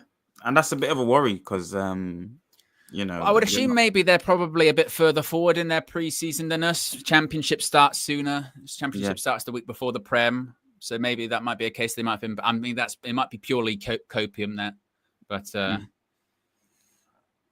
yeah.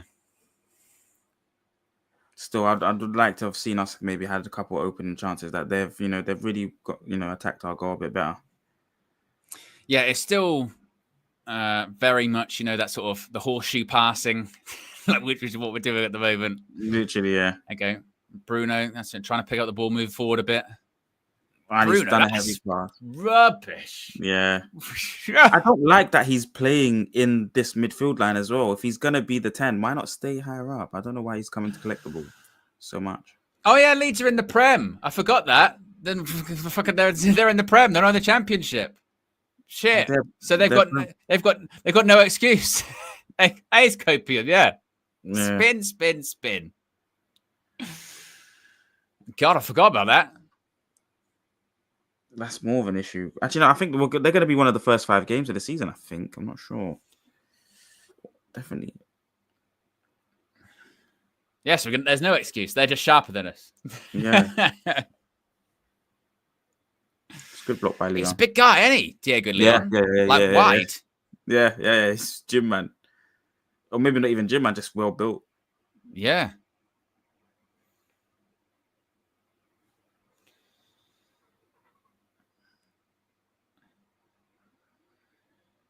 It's definitely got that pre-season-ish vibe, doesn't it? Yeah. On our side, anyway, I think, like I say, like we were saying, like they've done a bit. This is good play, though. That's a bit better. Here's Leon again. Nice little 1-2 there. So. Bruno. Casimir's. Space. Mazraoui.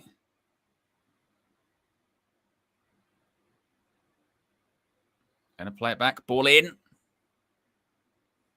Cheetah, I forgot Cheetah was starting as well. I don't think he's touched the ball. Yeah. He's not one of those like commanding strikers yet. Well, he's so young, but it's like he does find clever spaces and areas in the box, but it's like he doesn't attract the ball or demand the football. Yeah, it's a foul. Okay. But at least he's picking up the ball, try to go forward. You know what I mean? There's too much side to side. At least he's like, right, I'll pick up the ball, I'll try and go past someone. Make something happen. Yeah. It is funny how I see MM in the chat. Amarim will be gone by October. Just remember, Amarim begged Bruno to stay. We're finished. People were still back at Amarim. 11 minutes into preseason.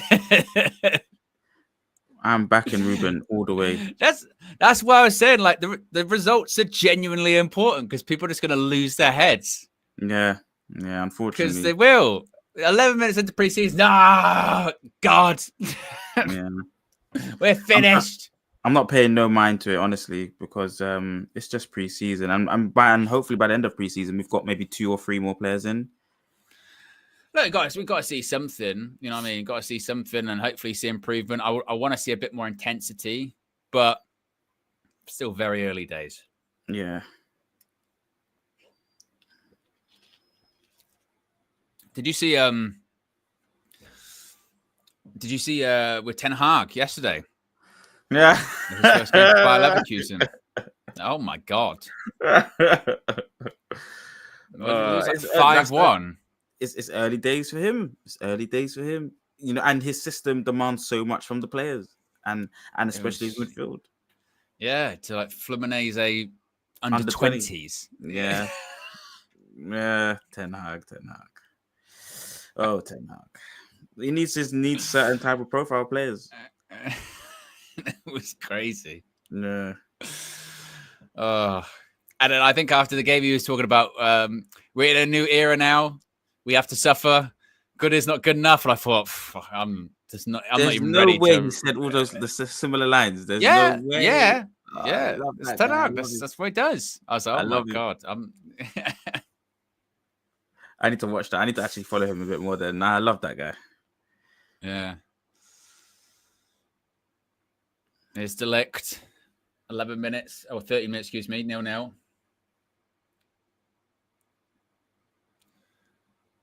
Oh, little flick by Casemiro. Yeah. Cheeto loses it. Yeah. This would be the other thing as well. We kind of forget this going into preseason. I think we do think these games are going to be like electric and really amazing stuff. But then you forget they're preseason games. Yeah. You very rarely see these like electric preseason amazing. Like it just doesn't happen. Exactly. Yeah. That's why I was very fearful of it just being preseason pace, and yeah, kind of seems like it a little bit first 13 minutes, but it is what it is. Which again, just like worries us because obviously this is what we saw last season. We saw preseason pace in the normal season. So like, oh my God.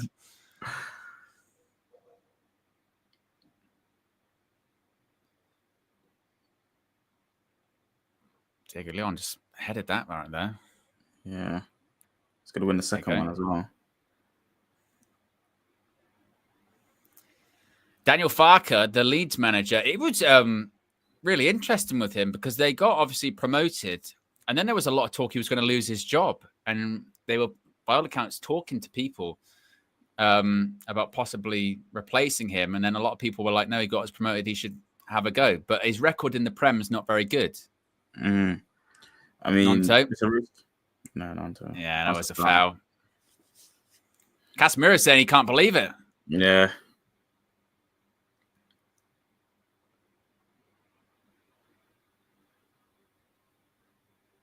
Did he touch him? I don't know. Look like there's nothing there. No, I don't think he does. Barely any touch, yeah. Yeah. Cesar Zet says, it's not early days, guys. Amarim didn't come here 6 weeks ago. He came here 8 months ago. Well, obviously, it's not early days in terms of Ruben Amarim, but it's early days in terms of pre-season. Yeah, and that includes obviously new players coming into the team. It is here. You know what I mean? What I would say to protect some those actual sort of just sanity or mental health, if 15 minutes of the first game of preseason is going to do this to you, I would not recommend watching the rest of preseason because it will be a long couple of weeks. Yeah, it'll be a long week. If you can't handle the first 15 of preseason, I would genuinely say don't bother. Yeah, right now it's just looking for positives, really, and not trying to it will be rough.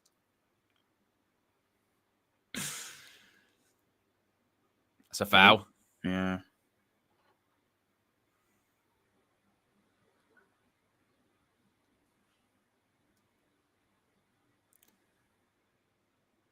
And of course, this starting 11 will likely be changed at halftime, maybe even before then. Get a completely different team. Imagine this could be a whole different, like 8 subs. just the nature of preseason just means he just wants to give everyone minutes. So.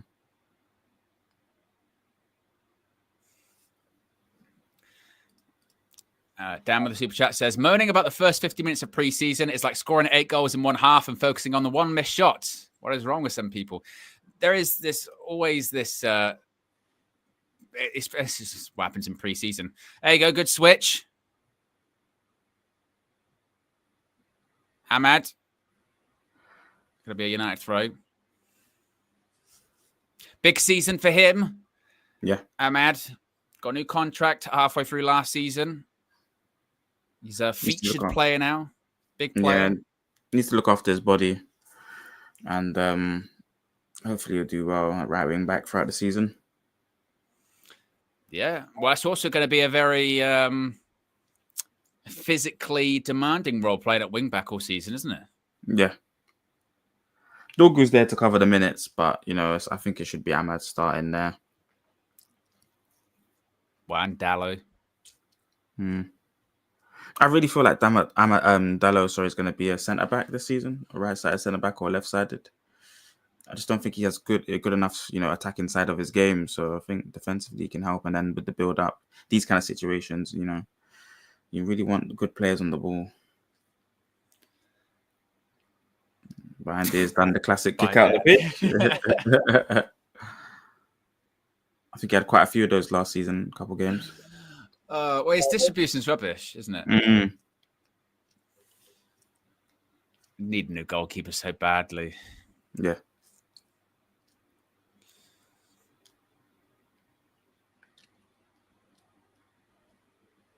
It's good passing by Leeds. Yeah, they've got themselves out of trouble. Yeah.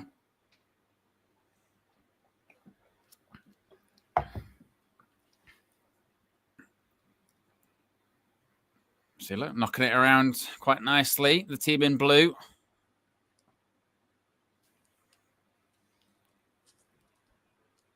Put some pressure on United. The best chance of the game so far has come from that when Leeds had the little 1-2, played it in behind Shaw and Diego Leon. Yeah. And Casemiro's block. But, United haven't really created anything. Yeah. So far, it's been nearly 20 minutes. That's a foul for Leeds. Cunha's been trying to get things matters into his own hands, one or two occasions. But other than that, yeah, nothing really. Look at that. He's got good feet, doesn't he? Yeah. Oof.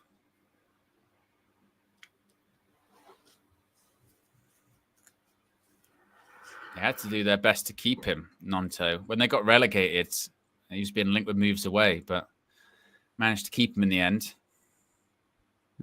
He's a really sharp player, really good player. Yeah. Low center of gravity. Yeah.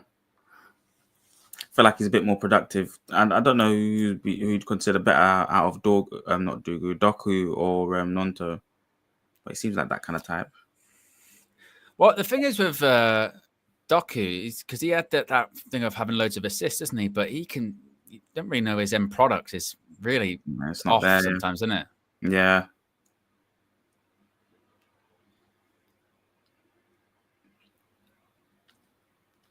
Jedi Pyro says Leeds look really comfortable on the ball.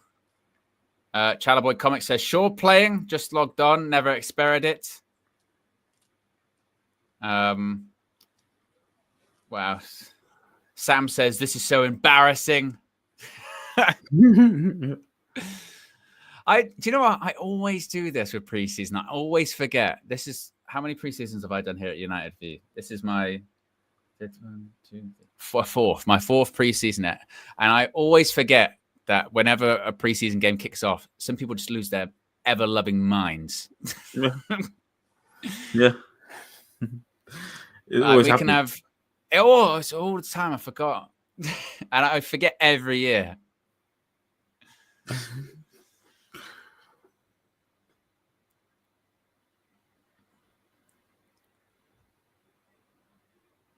That's got to be a foul, surely. Yeah. A referee got a player down, and it's Luke Shaw. Shock. Yeah.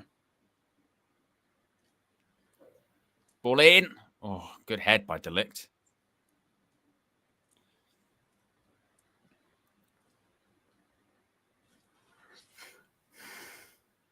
Have a ball in by Leeds. What the hell? Bloody hell. Yeah, what happened there? Delict nearly kicked it into his Own arms.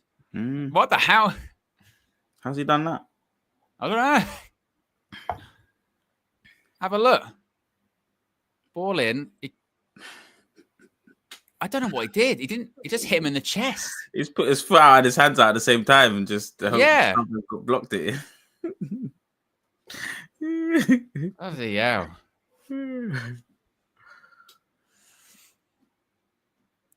Dan says, where is Mano? Why is he not starting? He's on the bench. He'll get minutes, as will mostly everyone today.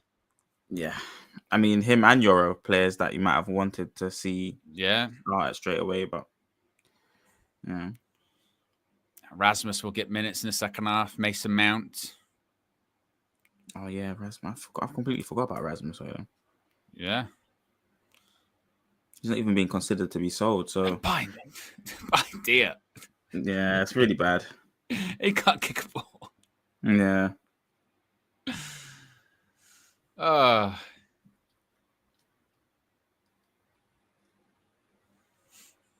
Chris says, too many pay no attention to preseason. Last season, you gave it a hard pass, but it was a big indicator of what was due. Do you know what it is? It's like all over the top for United. Like with everything that I think we do as a fan base, it's all or nothing. So you're right, Chris. Some people will just give it a hard pass of like, no, it doesn't mean anything. When that's disingenuous says it means nothing. Of course, it means something. But others, I think, give it too much of a significance of, see, this means, that Man United are going to win the league if we win all of pre-season. There's some things you can take out of it, some things that don't mean that much. But, of course, after last season's disaster show, we're all up, Bruno again. Making a lot of mistakes. Well, not a lot of mistakes, but too many right now. Just kicking it out of play. Yeah.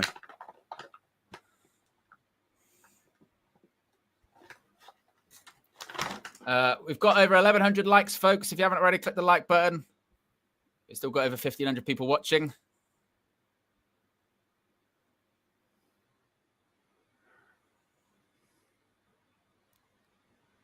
Oh, Leeds have got a player down. I think he might have fallen on his back. It's a bit sore.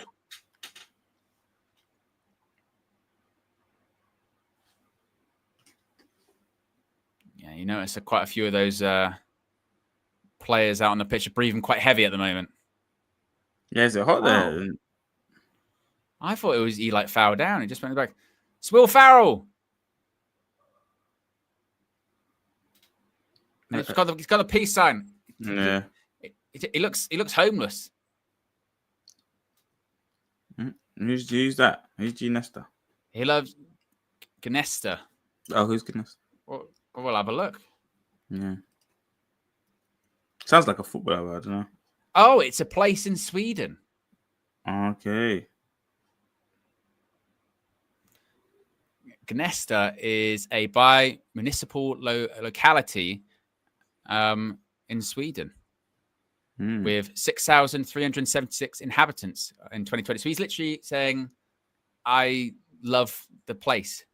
Yeah, this town or wherever it is. Yeah. Yeah.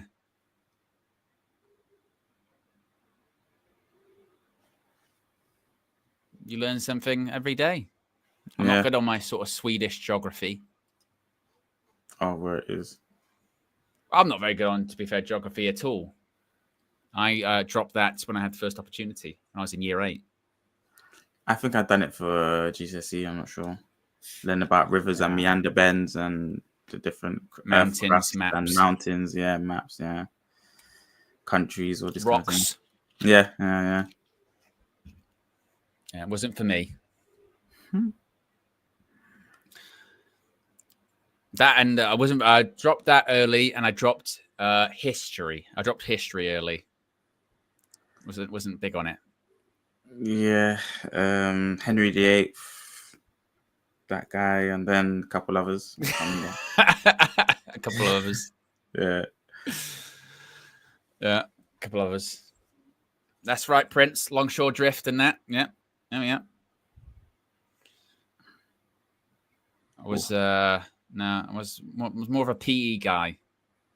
Yeah. PE's always got to be the best subject. Apart from when it was bleep tests, I used to always have a mysterious injury that ruled me out of doing that. We used to do 12-minute run as well on 5Ks, and I love a bleep test. Oh God, bleep tests. Well, when you're doing a bleep test, you just can't be the first one out, can you? That's the thing. Exactly. Yeah. You know what I mean? Just make sure someone else goes out first, and you go like, right, fine, I can. No, I can rest. Yeah, I don't mind being. It's nice. It's a nice feeling when you're like one of the last few, 3 or 4. But yeah, you just if you're tired, just come out now. Once the first few go, then you know you're all right to go. And also, they used to do it where you would like say you're the sport, because there was always like a sport you were doing for that term. If the sport you were doing was like gym, then you'd start it with a bleep test. And then at the end of the term, you'd finish it with a bleep test. So the first bleep test, just do really bad. And then at the end, do a little bit better. And they'll be like, oh, you've done really well over the 6 weeks. You go, oh, no, thank you. Yeah, improvement. Yeah. Oh, nearly stole the ball.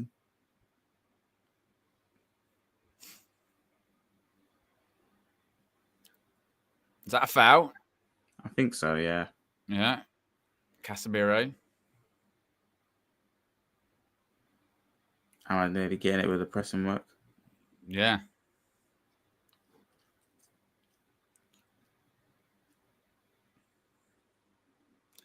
Joseph says, our teacher used to teach us about dinosaurs in space. Oh, and that's history or geography? History. That's science, isn't it? Yeah, innit? Space is like science for sure, I think. And dinosaurs, fossil fuels. Yeah. Biology. It's like physics. Yeah, Physics is like space. Dinosaurs is definitely not history. I don't think. I think it's biology, fossils. Yeah, I think evolution. Is that even a real thing? The evolution. Yeah. Started from things in the sea, evolving over time, natural selection. Darwin. Not Nunez, Charles. So you believe we evolved from certain things? Yeah, well, that's scientifically, yes. I believe in natural selection, evolution over time. Okay. I mean, to be fair, who knows? Yeah, what?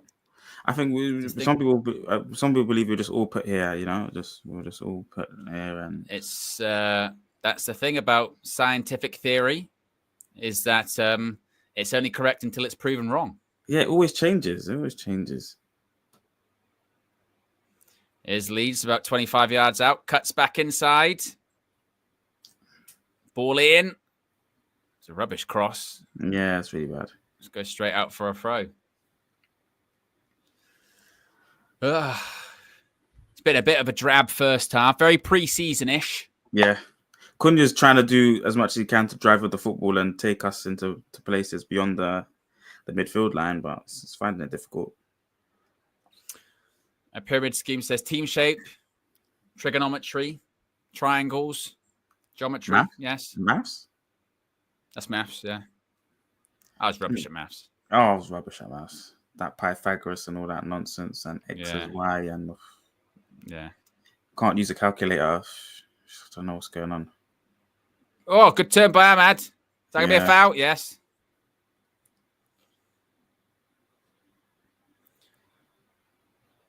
Can't use a calculator. Yeah. There's like certain buttons on there that you've never madness. Oh yeah, there are some. Yeah, there are some. Yeah, but like for like when you were studying maths, you had to use these magical buttons to get results that just wow. Apparently, maths is flawed as well. Anyway. Ah, Cheeto. Yeah. Ooh. Keeper pushes it out. Yeah. Couldn't really do all that much. You just had to try and test the keeper. There's no one in the box. Yeah. Cunha's going again. It's Cunha. That's a foul, Goes down. Go on.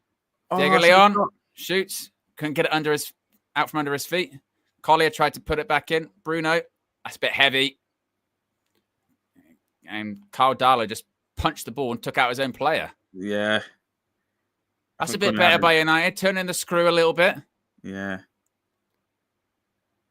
Oh, their player's still down. Yeah, Cunha has a little bit to do with that. But I think Cunha's the one that's kind of, the maverick. He's trying to create things. He's trying to make something happen. He does seem like a I don't know why Carl Darlow did that. He didn't need to come out and just take out his player. Because Bruno does his header and he overheads it. I'm not sure if Cunha's going to get there. Look, Cunha kind of gives him a little bit of a push. A bit of a shove, yeah. I don't know. I think Cunha against that centre back, maybe Cunha does end up becoming gets the better of him. It's a good shot with a weaker foot. Just have to try and test the goalkeeper there, make something happen. Yeah.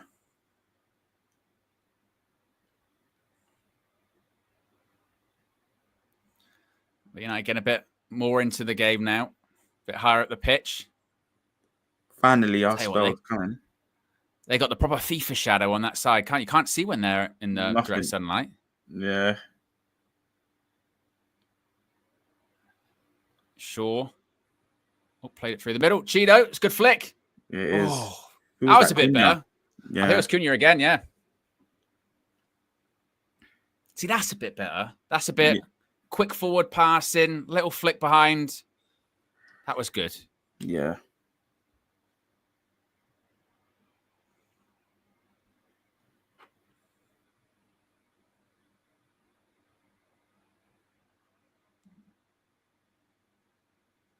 So what, Leeds can play well under pressure. Yeah, they got out again there. That's really good.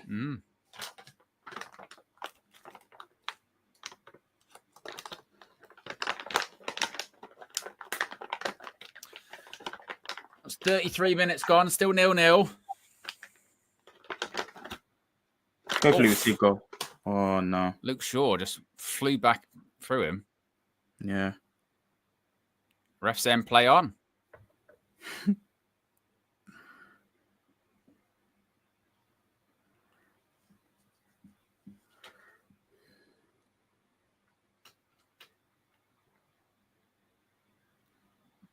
Yeah, there's been a couple of times, Diego Leon, where he's been a bit caught out.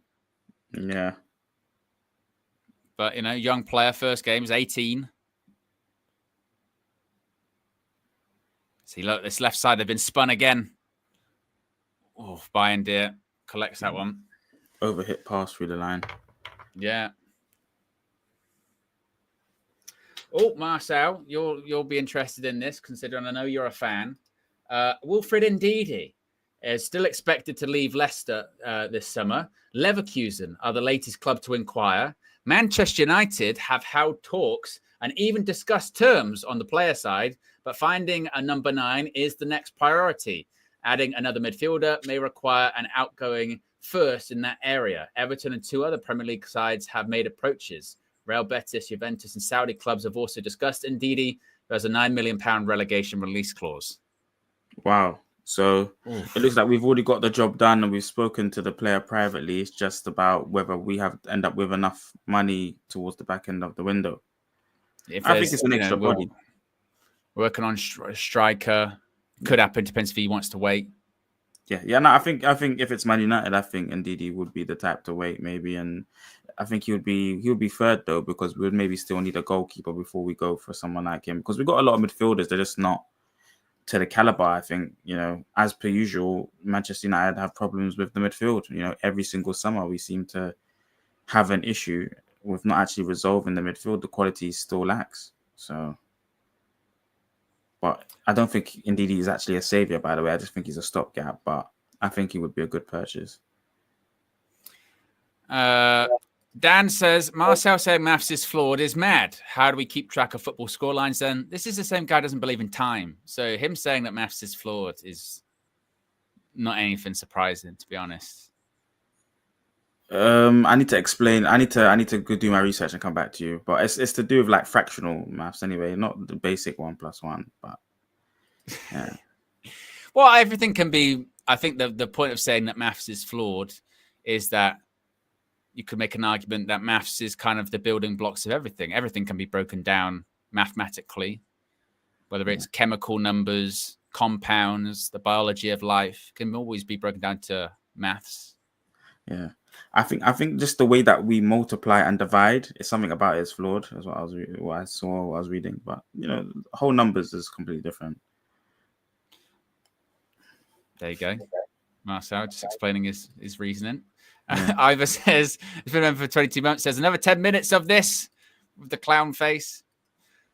We're less than 10 minutes to go to halftime. It is still 0-0 in Sweden. Got any favorite things from Sweden, Marcel? What do I think about when I think about Sweden? I don't know. For some reason in my head, sweet corn, but I don't know what that's not from Sweden. That's not from Sweden. So I don't know what's in Sweden. IKEA, ABBA. Oh, IKEA. Okay, yeah, and then Swedish Mafia. I've heard some music from the DJ or Swedish House Mafia. There you go. Yeah. So Swedish sweet corn. Let's have a look if there's anything. Swedish sweet corn typically refers to a variety of sugar corn, a type of sweet corn known for its high sugar content. It's a popular vegetable in Sweden, especially during the late summer and early autumn when it's harvested. While some sweet corn is grown domestically, Sweden also imports sweet corn, both fresh and preserved. So there is a specific Swedish sweet corn, which is a sugary sweet corn, Marcel. I don't know if that's what you meant. Nah. Or you just heard Sweden and went sweet corn. Maybe I've seen it somewhere in the data files in my brain somewhere, but I don't know.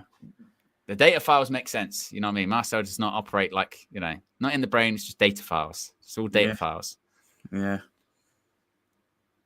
I mean, it is a delicacy, though. People do have it as a snack around where I live, by the way. Like, just pots of sweet corn for £1. There's like little stalls and stuff.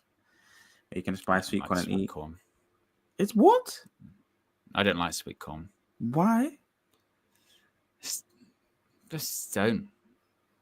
Do you eat vegetables? Do you like spinach? Do you like spinach? Spinach is nice. I've had spinach before. I had a lasagna recently that had spinach in it. Do you like mushrooms? No, mushrooms freak me out. Oh, I love mushrooms. You know when you're like walking past like a field and then you just see like mushrooms growing like in the wild? I don't know why, it just gives me the shivers. Nice, just cut it and then just put it in the pot to eat. Well, no, you can't eat all mushrooms. You'll have a trip. Is it? Yeah, some are poisonous and that, or hallucinogenic. Is it? Oh, I know, but I think I know about the hallucinogenic ones, but poisonous, is it? I think maybe I've heard of that as well, actually. I'm not sure. Mushrooms are nice. Okay, what about kale? Do you know what kale? Kale's not that nice, but it's good for you. It's meant to be superfood, isn't it? You put it in your smoothies and all that. I've done that before in the past. Carrots? I don't mind them. I can eat, I'm not a big vegetable fan. Oh, wow. But I get moaned at, so I have to have them. What was that? Was that a shot, Casemiro? Yeah, that was bad.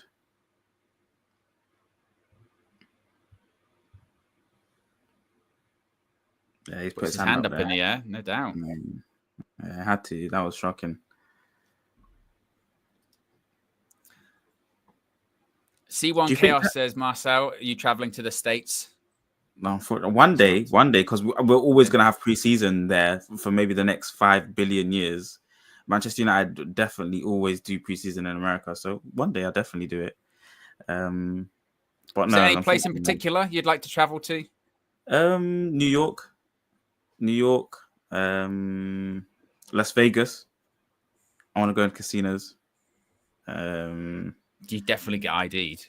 Yeah. But I want to go anyway. And then LA.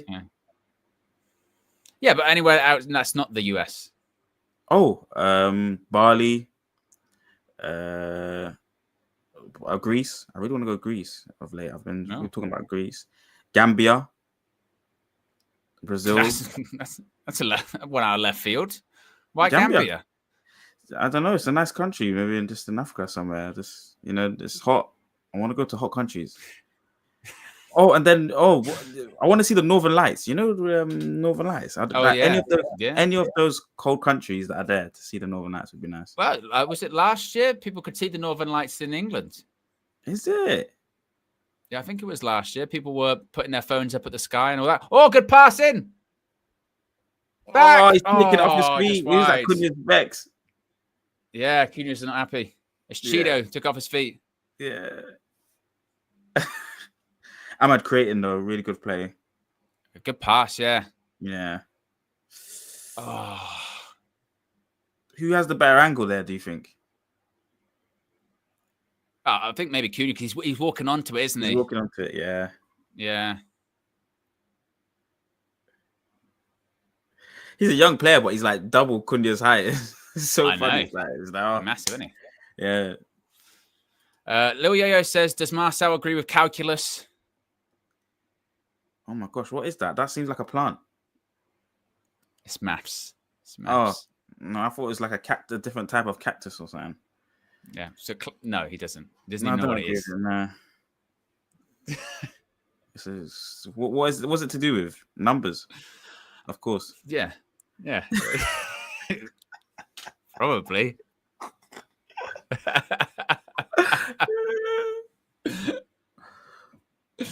Yeah, you know, so Arador says, does Marcel believe the numbers he sees in his bank account? Do you believe those numbers? Yeah, I believe in angel numbers as well. So sometimes they're angel numbers. So I see like 4 1s or 4 2s or 3 5s or like weird numbers. So yeah. Wow. Yeah. They mean things. The numbers in the bank account mean things. And that's got to be a foul. Yeah. No. Yeah. Referee says no.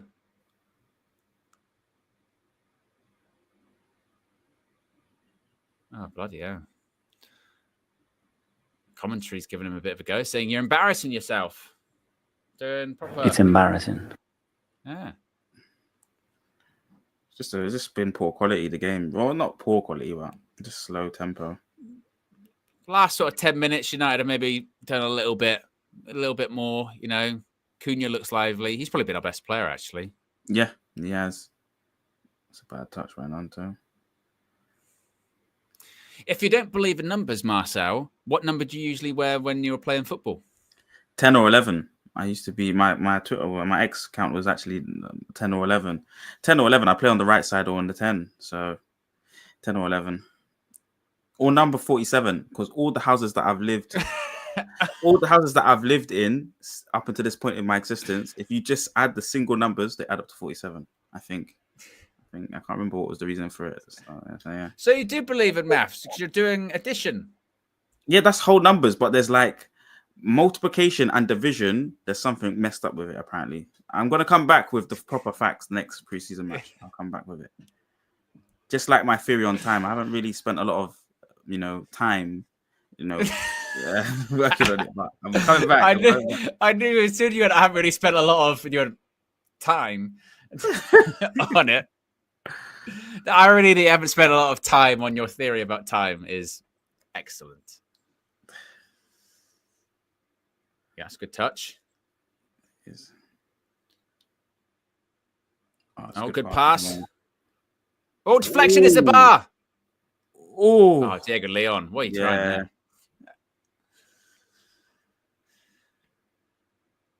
But Man United hit the woodwork. It's going to be a football. It's a good run. Is that from Cass that ran into the box? Yeah. Yeah, that's Actions off the bar.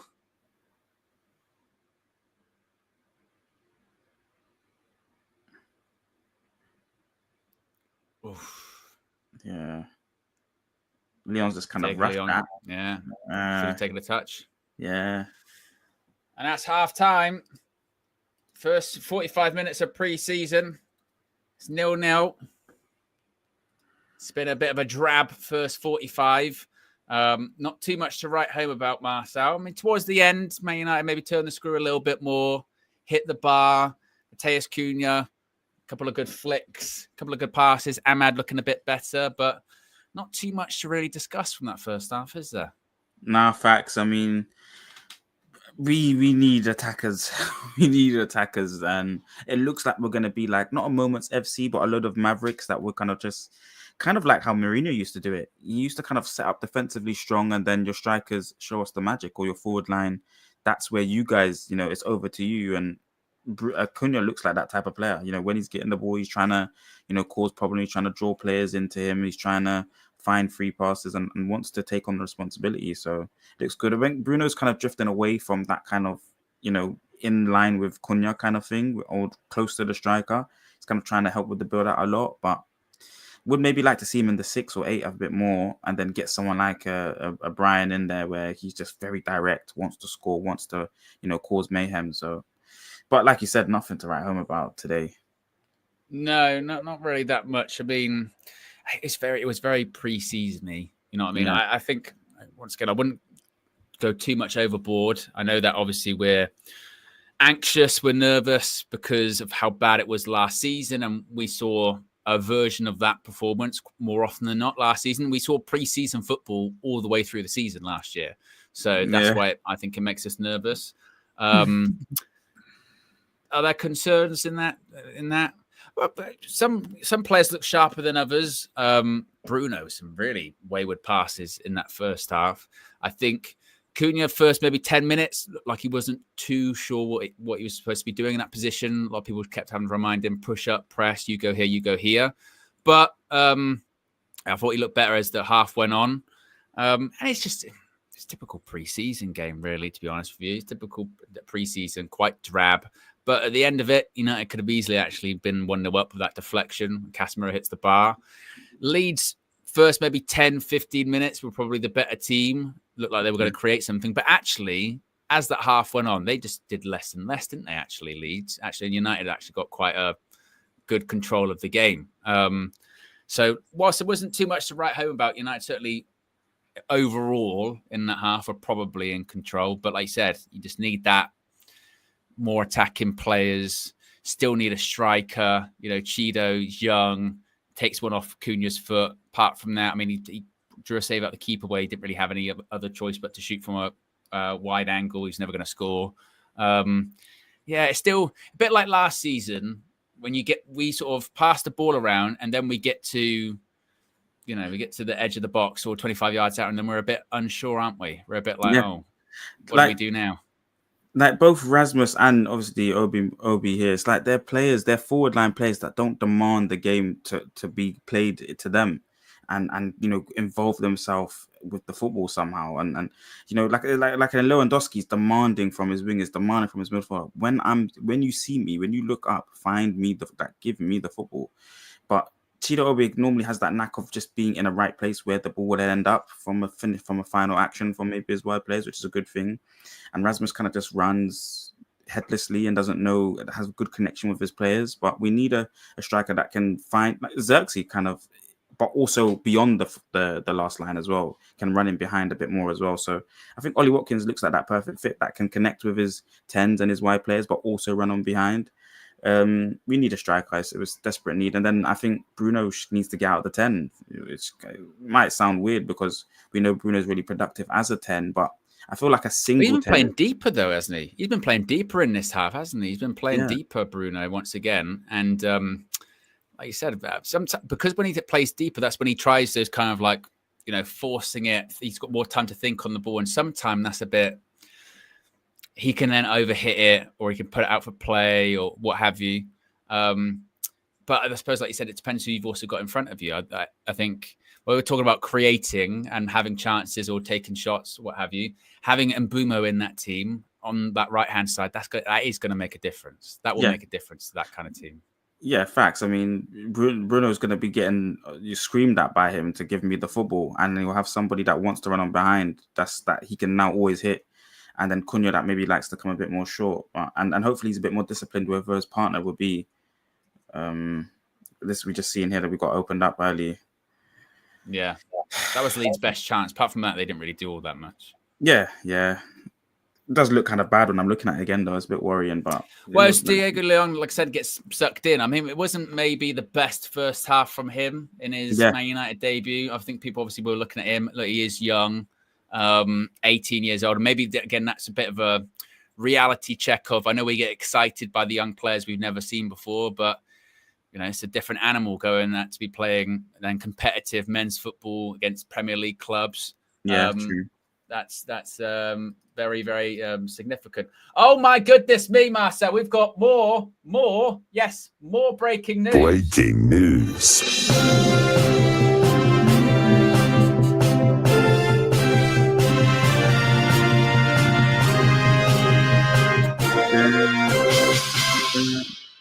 The breaking news is that from Fabrizio Romano himself, Marcus Rashford to Barcelona. Where's the button, Owen? Here we go. Here we go. There is a verbal agreement in principle between all parties involved, with Barca planning for medical tests in the next days. It is a loan deal with a buy option. Details are being finalized today. The Manchester United will authorize his travel to Spain. So Marcus Rashford to Barcelona. Here we go, which means he will be a Barcelona player. That loan move is going to happen. It's going to be with an option to buy. And look, Marcel and myself spoke about it extensively earlier on, but I think it's positive news. It's good news. I know people will be angry that it's not a permanent one. I know they'll be angry that it's not an obligation. But honestly, I didn't think he was going to leave on a permanent this season anyway, because it's just too difficult. He's on too much of a wage, too big of a wage. And I'll just take that. I'll take it, because that means in July he's gone, I didn't think that'd be the case. I thought it might be like August or I thought that might be a thing. So yeah, as far as wages, we don't know anything like that. We don't know how much loan fees, what have you. We'll have to wait and see. But yes, Marcus Rashford to Barcelona. Here we go. The Rashford story is coming to an end, Marcel. Yes, and it's a new era in a sense that, you know, I wonder how much money we save.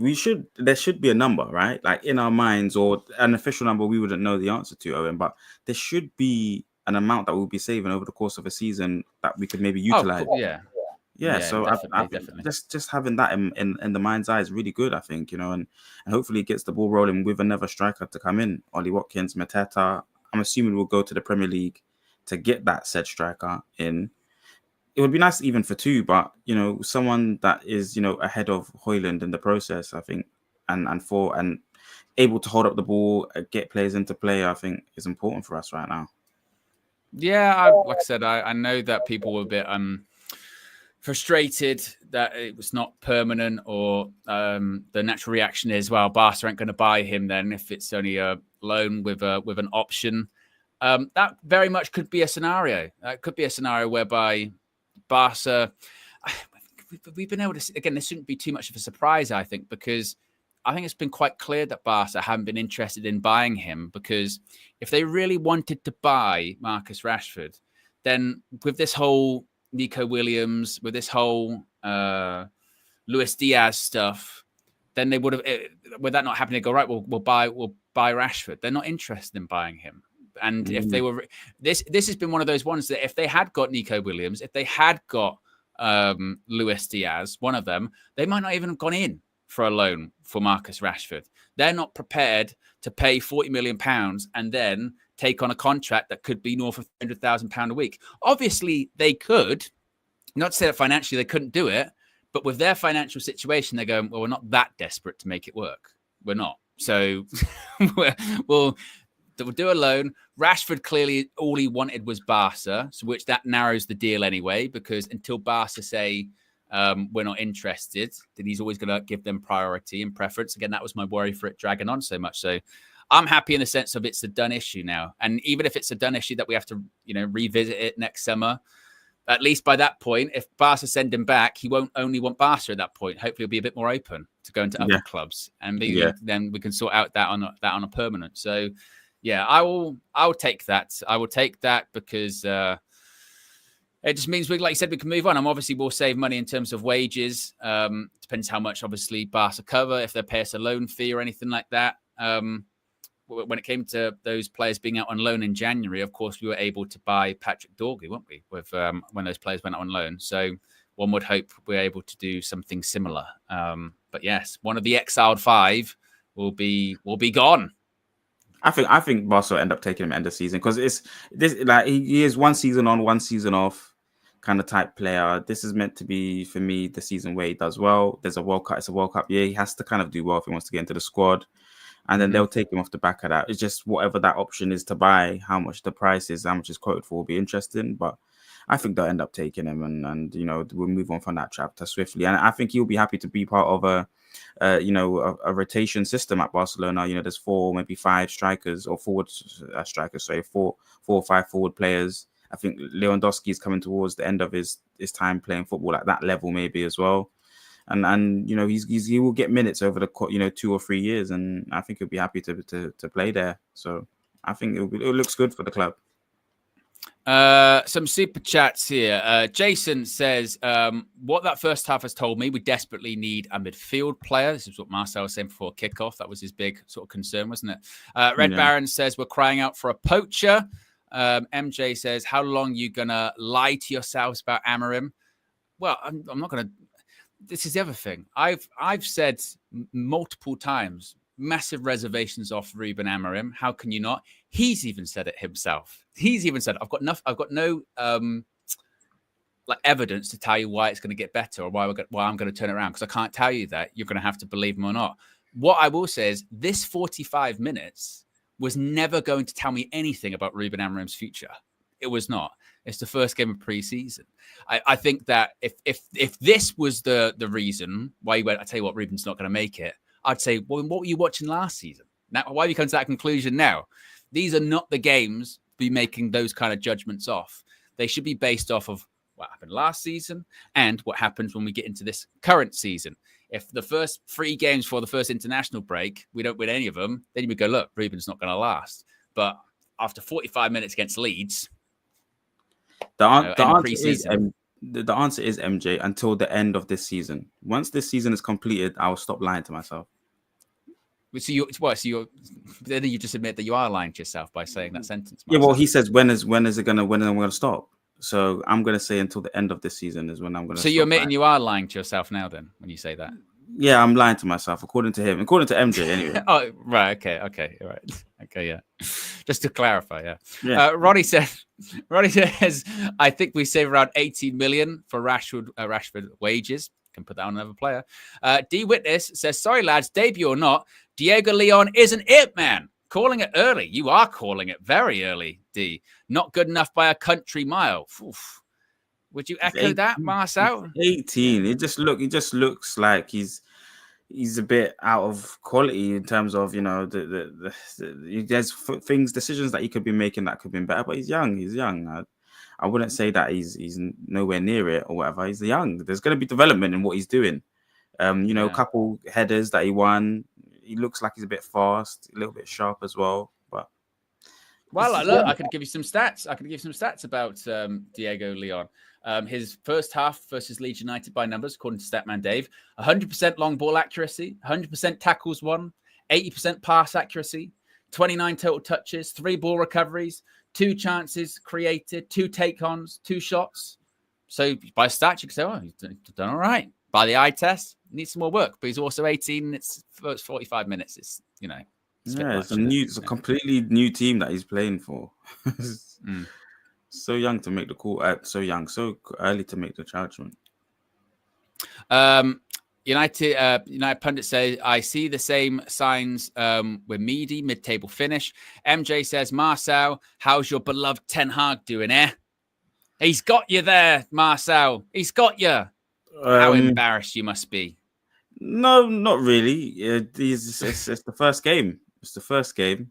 And he needs specific players. So hopefully he can get all that sorted. And they need time to train as well, that system. He plays ultra attacking football, the madman. So hopefully he's doing well. I hope he's rested and he's ready to manage. Raj Kushner has been a member for 9 months. Says, if we need a poacher, then I'm back on my campaign for my namesake in Milan. If the rumors are true and they're interested in Rasmus, then do a swap deal. It's been a member for 9 months as well. Big up Manchester. And Red Baron says, save Dean Witness's super chat for trial. Saying he'll come back to that. Well, yeah, people in the chat, they can clip it. We've got a bunch of changes at halftime, folks, as one would expect. Whilst the second half's going on, I'll try and update the team on the sidebar. Yeah, there was a couple of ballers there. Yoro, Hoyland, well, maybe not Hoyland, but Heaven, Maguire. Who I think, yeah. It's going to be interesting because the game will be completely different to how we saw before. Rasmus is on. Yeah, he is. Which means pressing from the front. Oh, and Agate as well. That looks good. Yeah, Garts. A whole new Manchester United side. Yeah. Oh, Delo, I think, will look like he was warming up as well. Yeah. Oh, Dan James was on for Leeds as well. Wow. Good to see him back. If you haven't already, guys, click the like button as well. We got over 1,600 people watching. We're 8 likes away from 1,300. And also, actually, we're over 197. Yeah, 197,000 subscribers. Yes. Less than 3K subscribers to go until 200K. Yeah. Get in there. Get in there. Get in.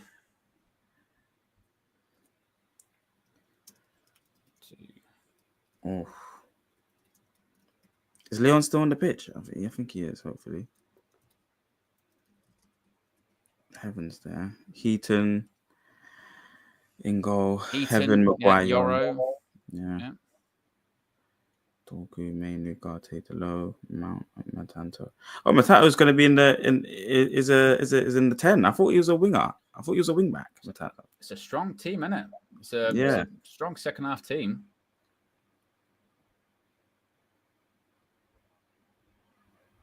Definitely strong team in the second half. United Pundit says, what are your end of season predictions? Have you got any early predictions, Marcel? No, I don't. I'm reserving predictions. I just said the first 5 games of the season will win. They all look like I feel like they're winnable games, but I can't win them all. Yeah, I think we'll win all the first 5 games of the season. Bloody hell, Marcel. Yeah, but in terms of end of season, I need to see this preseason play out. And signings as well, and outgoings. The outgoings are so important. I've been saying it, all end of season.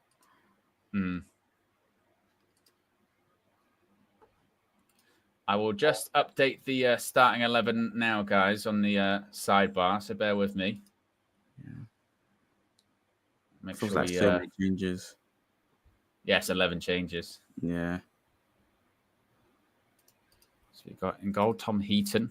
The heat is on. Staying for another season at Manchester United, Tom Heaton. We needed him. We needed him, honestly, because Maguire's calamity, and you need that kind of proper goalkeeping basics assured, and then Bayern is poor as well. We really need to go and get a goalie. I really want Martinez. It would be really good. Or like I was saying before, and nobody really liked it, but I was saying Ramsdale or Pickford. I don't see what's wrong with any of them two. I don't know about Pickford or Ramsdale. I think they'll be good, brilliant replacements, just in terms of that quality.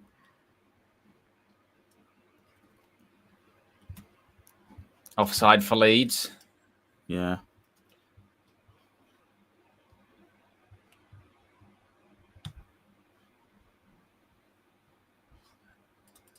Aiden Heaven. I'm interested to see what kind of season Aiden Heaven has. Yeah. He really impressed when he came in January, didn't he? Yeah, he did, yeah. I was saying, he would come in and be an excellent addition to the team when he first arrived.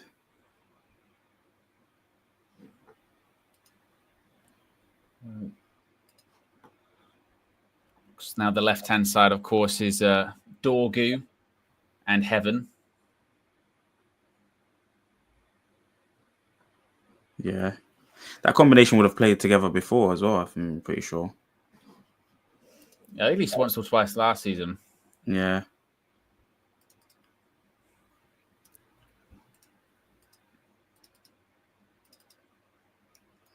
quite as fit as him. He'll be watching Cobby as well in this game. First glimpse of him. Has he made it onto the pitch for this half? Yeah. Okay, yeah. We haven't, I mean, he hasn't had the best of luck when it comes to pre-seasons. Of course, 2 seasons ago, he got injured on pre-season. Yeah, it was against Real Madrid. And then, of course, last season, he missed pretty much all of pre-season because he was just come back from the Euros final. Looks like he's playing in the midfield too as well. He's not playing in the 10. That's a good pass. Knockdown. I think Kobe does good strength. Blocked. I did see something as well saying that by all accounts, Brian Mbeumo has been at Old Trafford today. Okay. Of course, he's having the first part of his medical ahead of his move to Manchester United. So actually quite a productive weekend so far for Manchester United. First game of pre-season. Brian Mbeumo doing the medical, and Marcus Rashford's also on his way out. It needs to be honest with you. I mean, we've been waiting so long for all that time just for us to overpay. Well, not overpay, but it ended up being, 71 officially? 70 odd? Yeah, 71. So, all that time, we could have just slapped the 65 down straight away, and I think there would have been less arguments. But top quality player. Abuki says, Marcel, you have so many bad takes, man. It's scary. What do you mean bad takes? Takes of what? I guess football, life. Okay. Thank you. Thank you, Buki. Red Baron says, will Marcel donate his dreads for science? It's not dreads, it's hair. It's hair follicles. And no. Ball in towards the back post. You ever had short hair before, Marcel? Yeah, a long time ago now. Oh, gosh. A long time ago. I used to get my hair cut. But then it was too expensive because it would grow back in like 2 weeks, 3 weeks. So I'd be going to the barber all the time. So I was like, I need to save money. And then I just decided to grow it. And to be fair, I used to do like the Hey Arnold. I used to have the sides cut and then just like big high top. And then I stopped doing that because there was like the sides used to get cut the sides too much. And I was like, I need to grow the whole thing. Yeah. I used to have my hair cut short when I was younger. What, shorter than this? I'll have to again soon. Oh, yeah. Why? Why would you have to again soon? I'm losing my hair. You're no, not. Mate. I'm losing my hair. I am. It's getting thin, man. What? How is this happening? You look good. What are you talking about? So, I'm getting older. Hair's falling out. I'm not getting older. Runs in my family. I'm not getting older, obviously, because my hair's growing. It's getting longer. Yeah, I've outlasted my dad. My dad was going bald when he was like 21, so I've managed to beat that. But yeah, it's because you don't eat your vegetables, spinach. Spinach. I don't think I'm gonna. What, I'm gonna eat my spinach and I'm gonna look like Chewbacca from Star Wars or something like that. It's gonna be everywhere. Well, that's too far, isn't it? That guy's like hair everywhere. The spinach and the carrots just gives it a little bit of longevity up until 40. It pushes it till 40. If spinach could make my hair grow, then I would be very willing to have it. But Fleck has hair on his head. Fleck has hair on his head. He must eat spinach. Yeah, well, not loads. You know, you think it's grey. It's grey as well. No, it's so grey. It's grey. It's grey, and it's halfway up his head. So I don't think he's having his spinach either. Okay. I mean, let's be honest. Actually, in terms of some of the presenters on the channel, I'm still beating everyone with hair. Yes, actually, I'm beating Fleck, and I'm beating KG. That's not hard to beat KG. Yeah. No, fair enough. But I don't understand how this happened. Well, you guys are living in a different world. His hair stays on the head. It's meant to grow. Yeah, well, yeah. It's not intentional. I'm not ripping it out. It's just falling out. What are you guys doing? Are you guys that stressed out or something? Oh, just, I don't know. Smile and eat vegetables and your hair grows and it stays growing. Good ball over the top. Oh, too much. Someone needs to explain Yeah. that to me. How does hair fall out, guys? The chat, just let me know. I don't understand. It's genetics. Genetics. What does that even mean? What does genetics mean? What is that? You just be predisposed for your hair just falling out. You know, For 30 years on the planet. Sometimes as well, it's a case of, you know, some people like if some people, you know, 21 those years on. people, you know, those people that in school already they can grow like a beard because they've just got crazy like testosterone. They're all bald now because they've got so much testosterone in them. They just makes their hair fall out. Okay, so maybe this. And again, it's just genetics. Some people keep their hair, some people don't. Some people go grey really early, some people don't. You know, it's Fair one enough. of those things, isn't it? Fair enough. So then you're gonna start. So soon you're gonna start shaving off. You're gonna have bald hairstyles. I don't think I'll go bald. I think I'll just go short.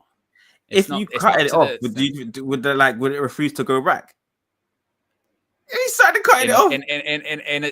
In a spot, it probably would. Yeah, in a spot, it'd be like, doesn't. Yeah. I shouldn't laugh. Why am I laughing? Yeah. This sounds funny to me in a because spot, in my world it doesn't exist. This doesn't Yeah. exist. It's But just, okay. Yeah, it's just there. Just there. Just wouldn't really go back. You're gonna get the Bobby Charlton look. Yeah. Well, no, it's not that wide. It's not that wide apart, but you know. Nah, okay, no, just go. You might as well just go bald then. Just do the KG, just all out, just bald. It'll look No, I good. don't need to go. I don't need to do that. I need to go. I'd just go shorter. I think could be fine. Now the comb over looks nice though. This looks nice. So what? Why would you go shorter? I don't get it. It's not like if I go in like that, I'd just be bold. You know what I mean? It's not. Well, not that way. Leeds in the box. Ugh. Good save, Tom Heaton. Yeah, it's a good save. It is a good save. Who's that striker?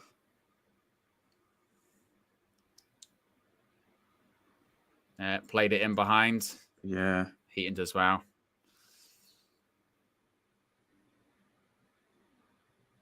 Might have been offside.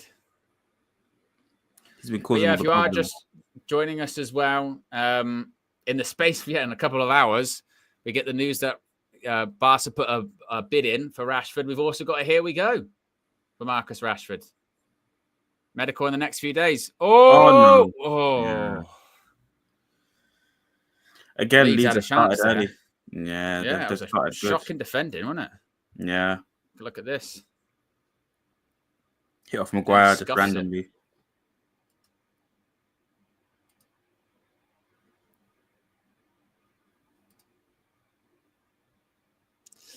There's two people chilling at the back post. Yeah.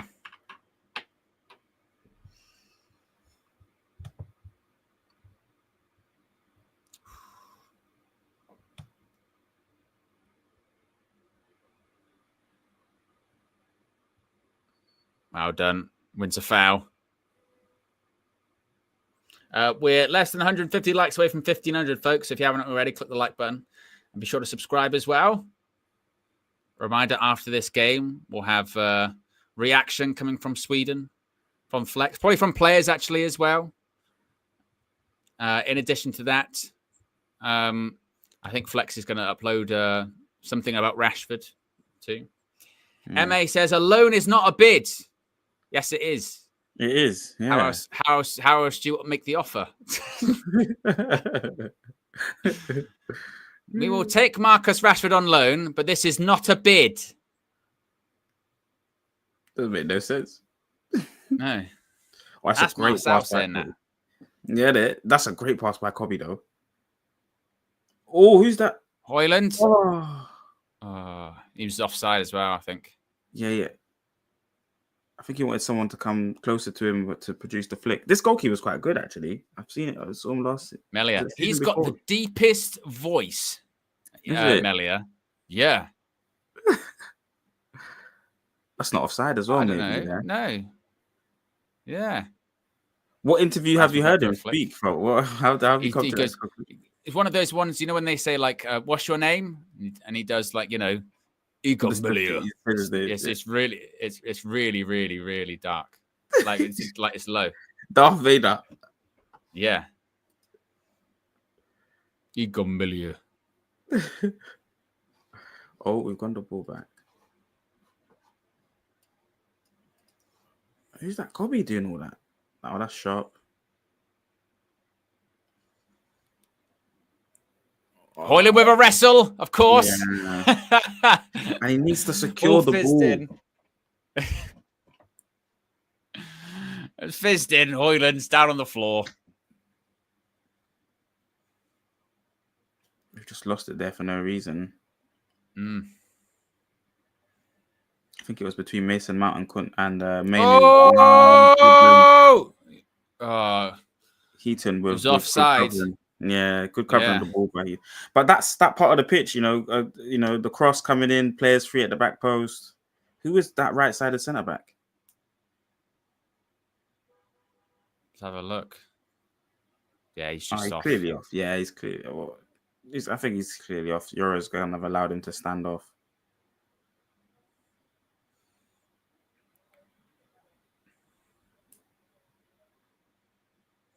Yeah, commentary sort of saying that actually the ball by Dorgu into the box wasn't a bad ball, but Hoyland's already over on the floor.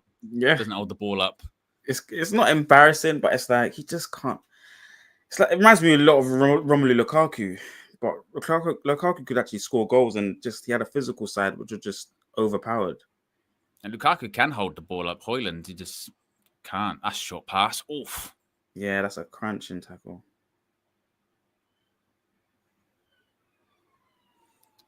Diogo Dalot, number 2 now. Number change. Yeah, what does for that him. mean? Why have they changed his number? He's staying, obviously. I'm assuming. That's a staple number kind of thing. But I don't know if he should have stayed. I think we could have maybe got a better player in if we got rid of him, in my opinion.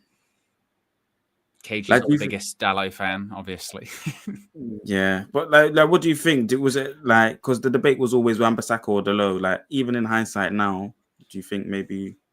I don't know. I mean, I know Wan-Bissaka did well at West Ham last season, didn't he? Look, he got the player of the season, didn't he? Yeah. But Red Baron with the super chat says, we want Marcel's hair on KG's head as a community. I'll donate some to him if we get into Europe. Get into just Europe. It's a low bar. You think so? I think it's going to be quite difficult. That could happen. I think it's going to be quite happen. difficult. And I mean, because we can qualify through the cup, innit? Okay, let me change that. If we get into Champions League. Yeah. All right, that's a bit better. Yeah, Champions League. I'll cut my hair into an afro or something.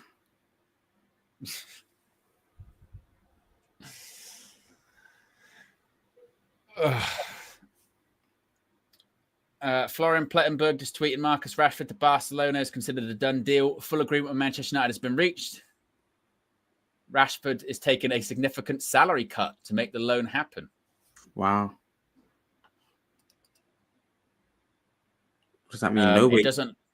I don't know. I don't. So what does that mean? Yeah, it's a great point. But no one pays it. Yeah, imagine. Hoyland's tried to just put a cross in, but it wasn't much quality.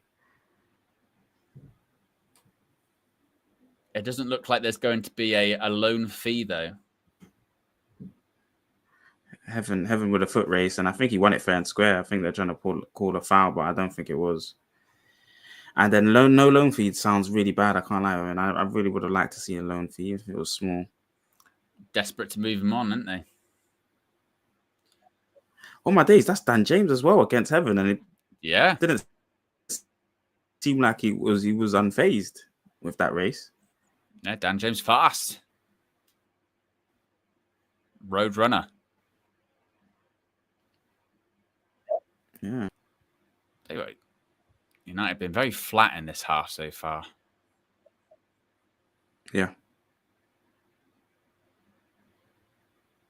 They go hold it up. Dalot, no. Bad pass. Loses it. Oh, played in behind. This isn't good. Good save by Tom Heaton again. Tom Heaton's literally keeping Man United in the game. Yeah. You tell you what, in the first game of the season, look, he's smiling, he's ear to ear, and that's. But again, I don't like how Euro's timing of this. Is this offside? He's offside, maybe. Probably just off, maybe. Maybe, yeah, but Heaton, really good save. Yeah. Still 0-0. Tom Heaton, man of the match so far. Yeah, literally.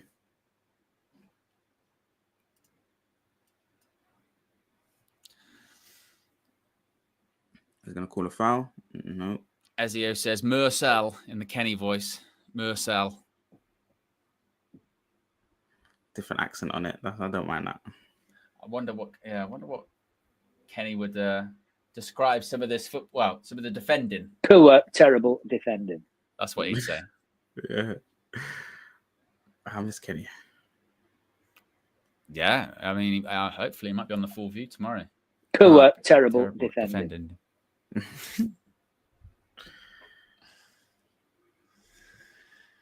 Nearly 65 minutes gone, still 0-0. No goals in this game yet. No goals in Manchester United's pre-season, for or against. I mean, it would be nice for us to win it. Cunha's off the pitch, isn't it? Yeah, and it's Mason Mount. Yeah. I haven't seen much of. No, I don't know if he's touched a ball. They haven't seen much of Mason Mount at all. Steffi Jenks says, I got a KFC to watch this match with. The match isn't worth it. The KFC is always worth it, though. Is it? Do you not like KFC? I don't know if it's the right food choice, right now. It's a bit hot. If you were trading. Oh yeah, that as well for me. Yeah, for me personally. But still, I mean, it's a bit hot. It's a bit warm for chicken. What did you get? Chicken. That was some. I don't know. Yeah, I mean, it depends what you're supposed to got. I mean, chicken. Yeah. The wrap. I would have got fried a wrap. though, isn't it? Yeah, it's fried. Yeah, I would have got a wrap or something. I don't. I've got a theory about like sandwiches that you can buy from shops. There's always too much. There's always too much in it. Yes, there's just too much, and it sticks. It's hard to eat, and tomato, it's hard. And they're obsessed with fucking mayonnaise in them. They've all got mayo. Why does every single sandwich that you buy from a shop have to have mayo in it? It doesn't. And before you say, oh, it's not even a thing, go to a Tesco and I guarantee you 99% of the sandwiches there will have mayo in them. There's no need. No, Owen, I think I found the one in my cheese and pickled onion. Oh. You don't like cheese and pickled onion sandwich? No. I like pickled onion's a very acquired taste. I like pickled onion. That's very nice. But cheese and pickled onion one from Tesco, it doesn't have thing. But all Tesco sandwiches, it just tastes so preservative. If that makes any sense. Like I like my own sandwich, mate. It just tastes preservative to me. I'm just like, ugh. But it's just everyone, and even if you find one you like, you'll be like, oh, I that one looks good. That looks nice. And then literally, you have a look at the back, mayo. Always got mayo in. What's wrong with mayo? Mayo's eggs. Eggs is good. That Eddie Abao guy or whatever. Eggs is everything. I don't like it. I just don't like mayo. All my days, tuna and sweet corn is nice. Yeah, problems here. Tuna and sweet corn is nice. Sandwich. But again, it just tastes preservative. I feel like it stays stuck in my stomach if I eat it from Tesco. It's like, and then just bunged up my. I think you're right, Laura. I think they do the mayo to compensate for maybe a lack of butter.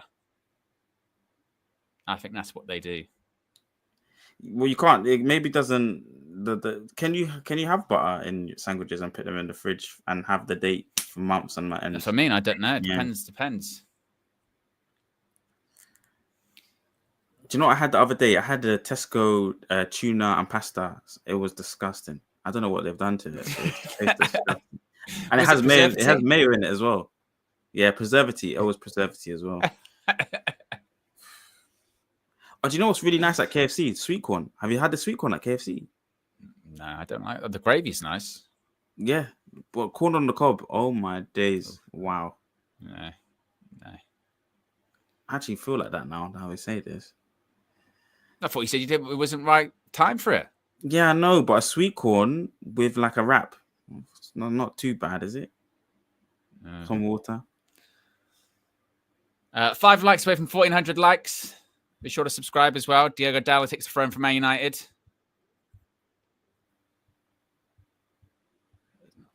I mean, Leeds have had the better of it in the second half. United have created really next to nothing. And we've got quite a lot of attacking first-team players on, Marcel. Yeah, exactly. It's a bit weird. It's a bit. Hoyland's We need on, more, Mount's but- on, We need better Dorgu's quality on, players. Ugarte.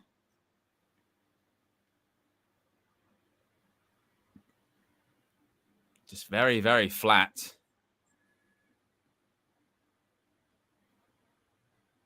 Ugarte, it's a bit better. Yeah. Ball in. Rasmus flicked it in. You're right, though. We don't, in terms of like what we can create or have an attacking threat, we don't create anything. Yeah. Yeah. We get to like 25 yards out like that, and we're like, oh, we don't know what to do. It's really, really bad. Yeah. I agree, Vikram. Lasagna is delicious. Oh, I love a lasagna. but do you lettuce, coleslaw? You have to have something green with it.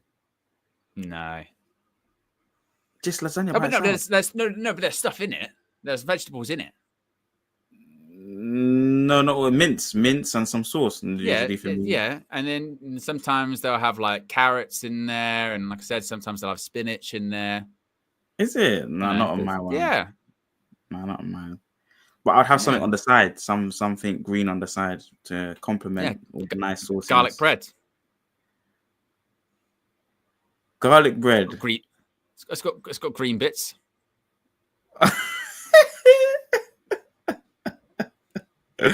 No. You need something proper. Broccoli. Broccoli is nice. Not big on broccoli. Peas. Not big on any vegetables. I'll have peas. Oh, that's good. That's a good place to start, actually. Petit pois. Asparagus. Yes, I have asparagus. When we were at the SJAs, I had asparagus. I like asparagus. Okay, that's wonderful. This is good. Oh, Yeah. These things are good. Can do that. Beetroot.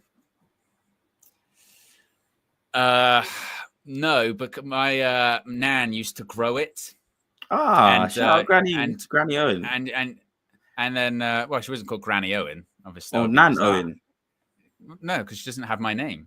Because I'm Owen. But she's the nan of Owen. She was just Nan. Anyway, she used to grow beetroot and used to open the fridge and see it in there. It stinks.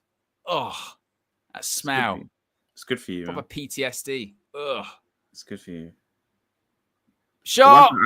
It's a bad shot. The one thing I can't stand is parsnips. I can't stand parsnips. Yeah, especially when you think they're chips. Oh yeah. That's a robbery. Dan says Heaton as number one for Arsenal. Other two can walk. My style advisor has been for 28 months. Appreciate 28 months of support. Says, you know when the game is dead when we start chatting about food? Well, I'm pre-season, in it. You know what I mean? Pre-season, yeah. Yeah, pre-season. Food is life. Anyway. Red Baron says Italian food is the best. I rest my case. What do you think has the best food? The Earth. Well, yeah. I mean, that's pretty broad, isn't it? Because if you said Saturn, I'd be like, how do you know? Yeah. So I'm sticking to what I know. But a country, a food type, is there anyone that you prefer? Vitamins. Vitamins? No, but for instance, Red Baron's just said he likes Italian food. So do you like, I don't know, Asian food? Do you like African food? Do you like KG will swear that Nigerian food's good, or Flex that Jamaican food's good? It's like a roast dinner. Yeah, I like all types of food. Just nothing that I'm allergic to, or not allergic to, that I just don't like. Which is parsnips.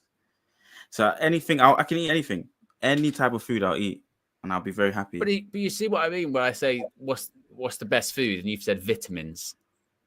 Yeah, minerals and vitamins is the best food.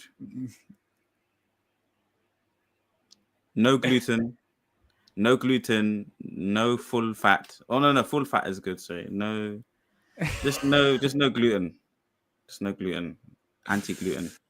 Oh, Harry Maguire's gone off. Yeah, that looked kind of injured. Injured, yeah, that looked kind of injured. Didn't look great. I don't know. Fredrickson's on. Yeah. 33. Ruben's having a joke with the referee, I think, saying these guys are shit.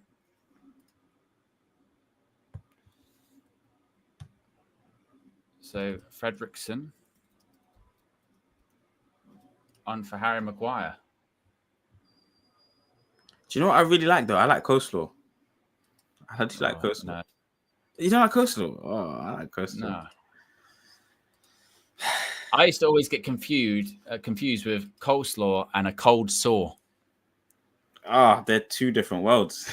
They're very two different worlds. But I used to always say, to go, look, you got a coleslaw. Like, what?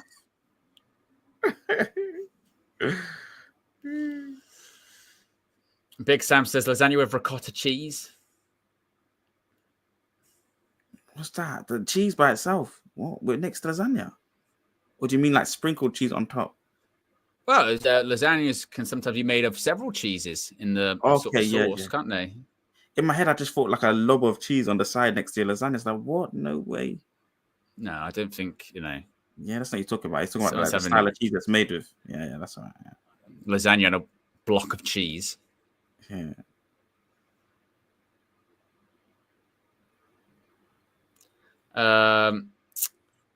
Tanaj says, I hate dried fruit. Just saying. Oh, I love dried mango, dried pineapple. It's nice. Well, yeah, that's the video of you when you were on the train giving the strangers pineapple. Yeah, That's where this picture's from. That's that. Yeah.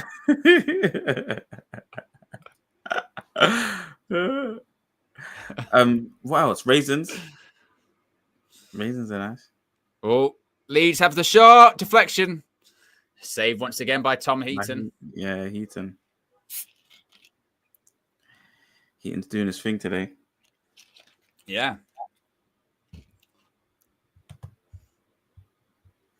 Manchukushina says Korean, Mexican, Japanese, Indian, French, Italian are all the Champions League of food. I mean, if I have to discriminate against countries, I would say Well, don't discriminate. I mean, that's another. By saying something is the best when it's all acquired tastes and What is preference? Yeah, I guess so. Yeah, I would say Chinese is nice. Right. Like Chinese food. Yeah, I don't mind a Chinese. Yeah, it is nice. Adrian says a chat applying. Do you like raisins? Nah. Okay. How about a date? Both. I like both, but dates are really good. I don't like either. Is it? What about cranberries? I like cranberry juice. What about goji? Does anyone know about goji berries? Oh my days, very nice goji. I remember you saying about these before. Yeah. Goji berries are nice. The question is, will we have a goal in this game? I don't think so. Hopefully, that's a good turn by Heaven and a good pass as well. There you go. Here's potentially a counter, Owen. You could score from this. Dallo. One more. Ooh, maybe a bit wide. Yeah. Mason Mount. Oh, I should have cut it back. Yeah. Yeah. Corner though. Doggy was there.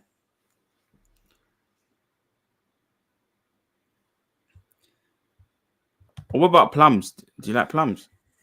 I think I brought some No. plums one day. Did we? Yeah, I don't like. No, don't like plums. I can't remember. Yeah, you bought blueberries, plums. I think there was a mango, isn't there? Yeah, something like that. Ball in. Headed up in the air. Ref's giving a free kick.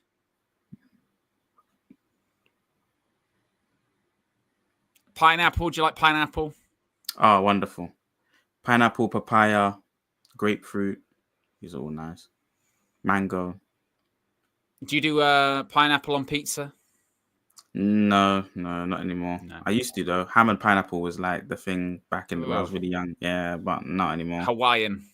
Yeah, back in the day, like when I was really young, but now, never. About I do 12 mushrooms on minutes pizza. left. Oh, no. Mushrooms are Just really nice. They just freak me out. They're so nice. Can't explain it. They just when you just see them in the wild, they're just gross. But they're not wild anymore. They're fried on a pan in your plate. I know. I just don't like the look of them. No, I It's accept like, it. ugh. What other food don't you like the look of that you just... Oh, do you know what? Mushrooms, they're up there for just... I think it's some kind of innate evolutionary thing. You know, like if you've got like a dog or something and you're out walking the dog and it's mushrooms, immediately you just go, oh, stay clear of that just in case they eat them, whatever. I think it's the same thing in me genetically that I see them and I go, don't go anywhere near them. Dangerous. Danger. No. Fair play. Fair enough. Just, we're less than 100 likes away from 1,500 likes. So if you haven't already, click the like button. Not for the match, for the food chat, because the match has been shit. Yeah, it has been. Flagy says, who's more picky, Owen or Josh? I still say Josh. Yeah, Josh is a basic eater. Oh my gosh, Josh is definitely more picky. I mean, he's vegetarian. He says it's just because he's vegetarian, but he's also very picky. Oh, extremely picky. Oh, Ugarte. Good touch. Good touch. Penalty. No, ref's not having it. Got back up, though. Ooh. Oh. Had a shot, and Melia tips it wide. Yeah, he went down and managed to have a shot at the same time. Yeah. It's okay touch. That's a pen. That's a pen, you know. Yeah, all day long. All day long. Look. Gets his body in the way It's very a pen. well. Yeah, it's a pen all day. Doesn't get any of the ball.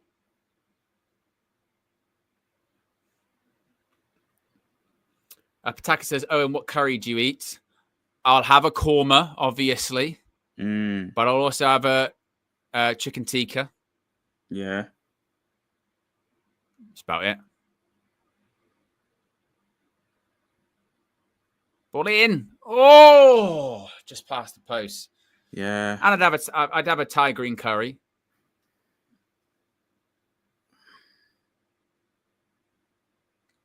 But there's nothing wrong with a korma. Don't let anyone tell you that there is. Okay. Oh, that kind of judgment, you know, when you say, I'll have a korma, and you hear the little sort of giggles around the table of, oh, spice, naturally, because later on, they'll all want a bit of your korma while they're burning their mouths off with whatever curries they've got. They'll be like, oh, yours looks nice, actually. You go, yeah, I know. I'm having a great time having mine. Not sweating. Yeah, with some naan bread. It's 10 out of 10. Depends on the naan as well, like a garlic naan. Well, it has to be garlic naan, not butter naan. I don't mind. Naans are all right. I'm not that picky on them. Oh, fair enough.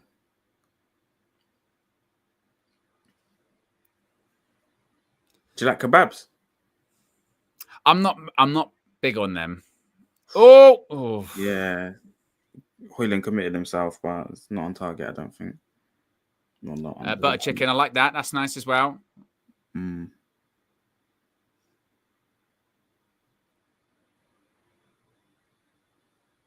Less than 50 likes until 1,500, folks.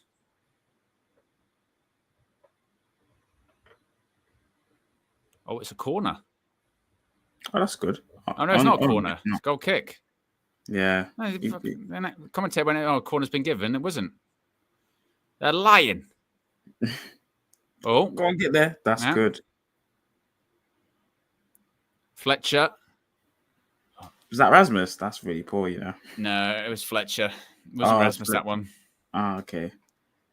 Didn't really make anything of it. A key moment there.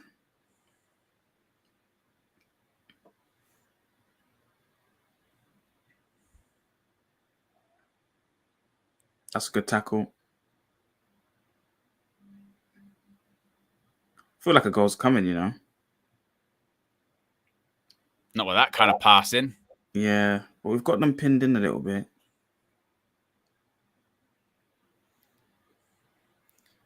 Daniel Luciano says, meatball sub. I'll love that. I don't mind that. I have chicken tikka myself. And olives. Oh, do you like olives? Oh no. What are you eating? Not olives. I don't get it. You're so tall as what genetics. This is genetics. I get it now. Yeah, well, it's not like you're so massive. do you put What down was you your- eating your- that made you so huge and massive? You're like tall, massive human. I eat a lot You don't of anything. chicken. Nah, you don't most simply not picky it somehow. Chicken and rice. Is it? I'm bang on Chicken the and chicken and rice. rice right now. Yeah. I'm bang on the chicken and rice right now. What kind of rice? Chicken Which rice. one? Basmati rice? Basmati, long grain. Yeah. You know, Brown rice? like that. I don't mind that. I don't mind that. Or pilau. I Or don't know sort of what that sort of Mexican style rice. But you can get pilau rice when you have a curry. Oh, okay. Do you like avocados? I like that. Yeah. Almonds. In the morning. I have almonds. I have almonds. I have that. Nah, Almonds I and used to be on the blueberries. almond milk, but I don't like almonds. Nah, I don't like almonds. I love almonds. Don't like those. Less like than cashew 5 nut. minutes left. I don't. The thing is, I'm not big on nuts, but I do like almonds. Nah, I'm back. Cashew nuts, pistachio nuts, normal peanuts, or what they call them, monkey nuts. I like those. Potatoes. Sweet potato chips. Sweet That's potato. another Yeah, chip. sweet potato. I like Yeah. sweet potato. Or just Yam dashi. potatoes as well. Mind that. I'm very very basic with the foods that I like. Well, I don't know what's going on. It doesn't make any sense to me, but I don't think it needs to make sense to me. It really doesn't. I just realized it doesn't. I like the way you. So your thing is like, how can you be sure if you're eating so many of these good foods? Doesn't make any sense, right? And vitamins and minerals. My thing is, I like vitamins and minerals. Did you get it? Oh, I take a multivitamin every day. Okay, that's good. But you Yeah. can miss so much of these things because you don't eat anything green. Like the fiber, your body, I don't think understands what fiber is. It just doesn't absorb it. Do you eat Weetabix? No, I don't. My breakfast is I have those. I have almonds. I have blueberries. I have a cup of coffee, which is decaf because I stopped drinking caffeinated coffee a long time ago. I've literally just switched back to decaf coffee. And then I'll have cuts it back. I have one of those Huel shakes. Oh that yeah, Gary they're Neville like always has. The complete meal they're thing. good. Yeah, they are good, and they have lots of vitamins and minerals in. Fair play, they do. Yeah, I like the vanilla one. I had that just the other day, a couple of days ago, actually. Yeah, they're really nice. I'm just as bad as Gary Neville.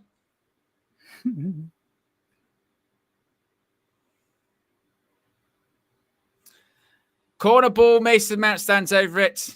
We're going to get any late drama. Ball in, Hoyland heads it. Yes. Oh, the bar. Yes. Off the line. Oh. How did we score? Yeah.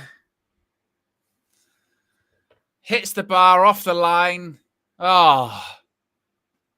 I thought that was the chance. I thought that was the goal. Still time to score it. We have been kind of more dominant in this half. I thought that was going to be the moment. Yeah.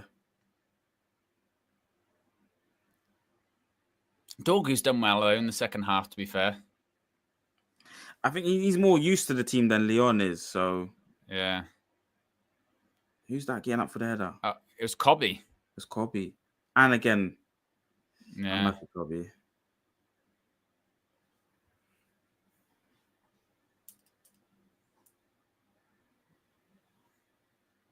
Red Baron says Owen just eats those smiley chip things at school. Smiley faces, they were delicious. They were 10 out of 10, yeah.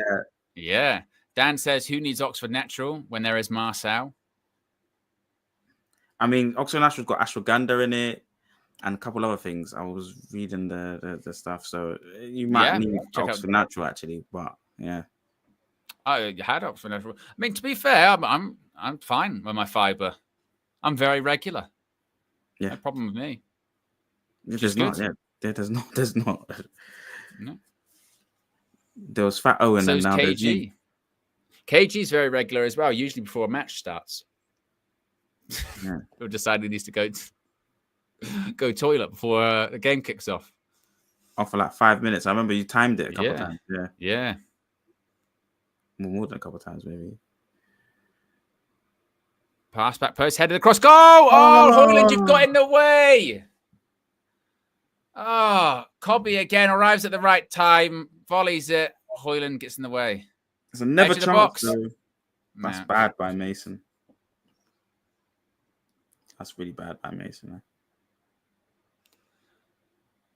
Ah, Rasmus. Oh, was it? It wasn't Cobby. It was Dorgu. Yeah. Bloody hell.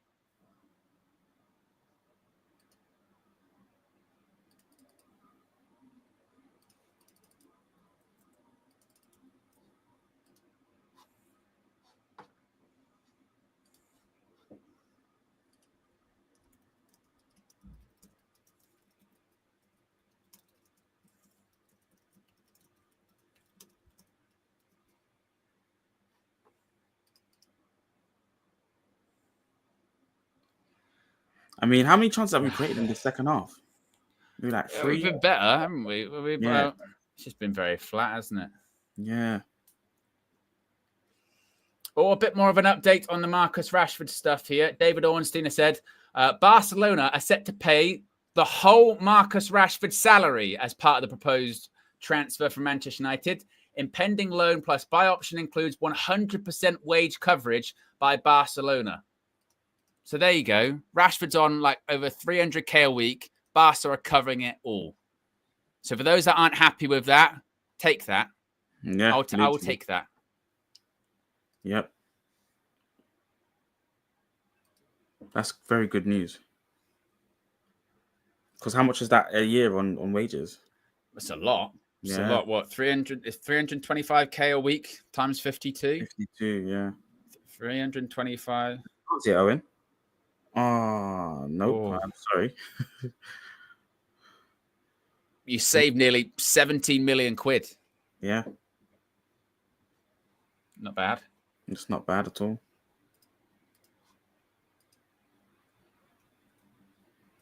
I think maybe we should play Hoyland.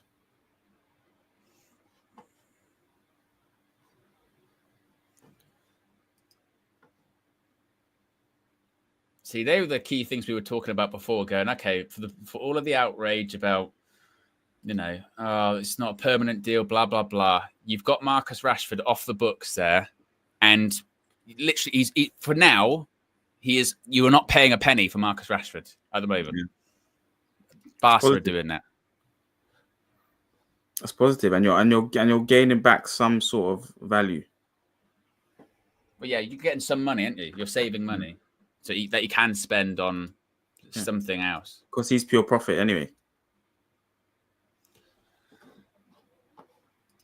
More super chats here. C1 Chaos says over under 3 goals scored for United in pre-season. Oh, over. How many more? We've got 4 games left to do so.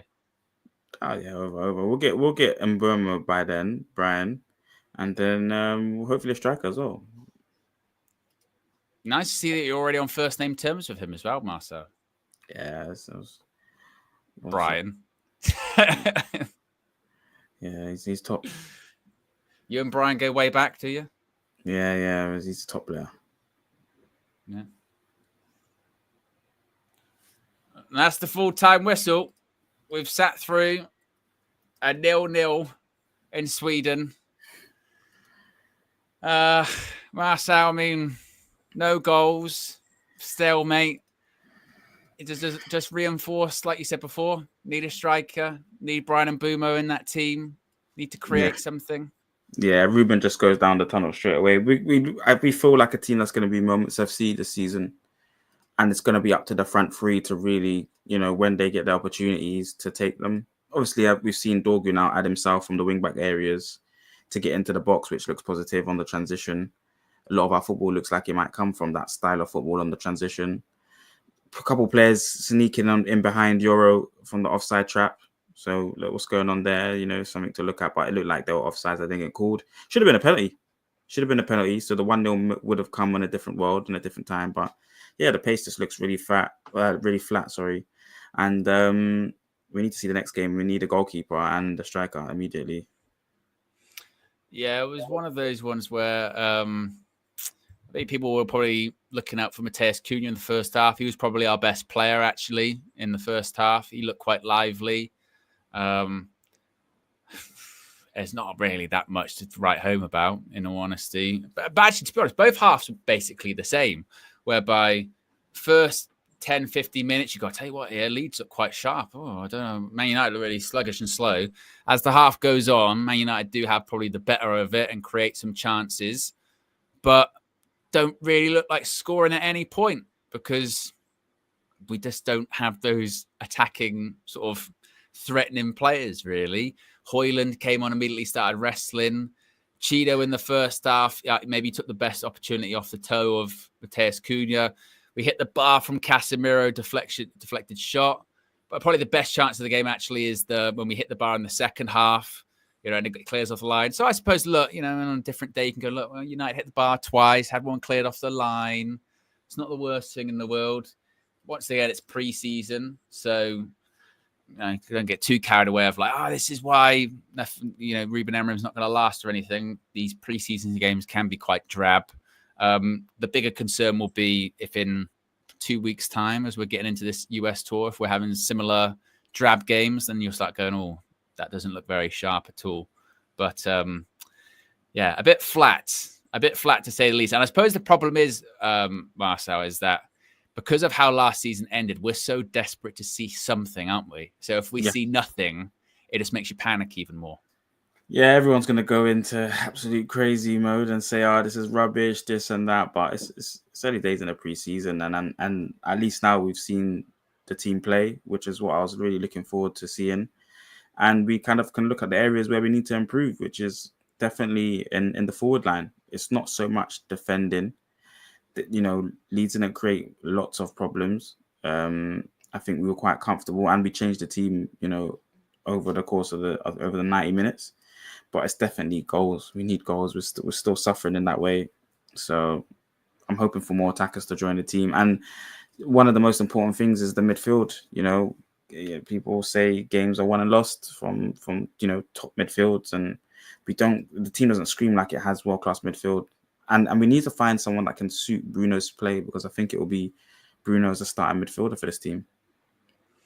Yeah, and it's still that just... like we said before the game, when the first thing we kind of said, didn't we, looking at the team when it was Pat, going, not really, the team doesn't look very technical, does it? And you can feel that, can't you? Where you just sometimes doesn't look that smooth. So when we do create some chances, it's because of like a nice flick. You know, can you have a flick, or Bruno's one touch, and then you go, that looks all right. But apart from that, there's not that like just fluidity in that team. Again, maybe because it's pre-season. Also because we don't have the players for it, so you get what the game was today. But you know, it is what it is. Obviously, the bigger preseason games are the ones in the States. Next weekend. Is it next weekend? Yeah, next weekend. It kicks off. So hopefully we see something a bit better. In terms of player, who was the one player that stood out for you today, Marcel? If you had to pick one, if you could. Tom Heaton, second half, first half, Cunha. I think that's probably fair. I'd maybe say Dorgu in the second half. Dorgu looked quite sharp when he came on. He did all right. Bearded Maverick says Rasmus looks sharp, I thought. And Jason Hanna says, all good, saying Cunha and Mbeumo will make us better, but who's going to get them the ball? Well, that's the other part of it as well. Even with those two signings, there's still plenty of work to do. And probably the most significant thing out of all of this was actually Rashford's left. Nothing to do with the game at all, was that Rashford's on his way to Barcelona. So there you go, folks. Where do we end up in terms of the likes? We ended up just over 1,500 likes, which is fantastic. So if you haven't already, be sure to click the like button. Be sure to subscribe as well. You can see right there, during this stream, we hit 197,000. What a great way to start pre-season. Yeah. So if you haven't already, be sure to subscribe. A reminder, this stream All of the videos during pre-season are brought to you by Oxford Natural by Gowan Life. You can scan that QR code right down there. And also when it appears in the sidebar, you can subscribe and save up to 70% off. You can get your Optimum Daily, which is good for weight loss, your Optimum Night, which is good for sleep, or both. You can have the combination of both. That's what I did. And you can get Optimized. It's never too late to start your health journey indeed with a brand new and improved formula as well. So just think, KG and myself are using the old formula. You can look even better than us. You can use the new and improved formula. Excellent stuff. Links in the video description below as well. Anyway, guys, we're out of here. Big up Marcel for joining us on the match view. And go on to the next one. Go on to the next one. United States of America. Bloody hell. Here we go again. Anyway, we're out of here. Stay tuned for all the fan views and play ratings from Flex in Sweden, and we'll be back soon. Peace.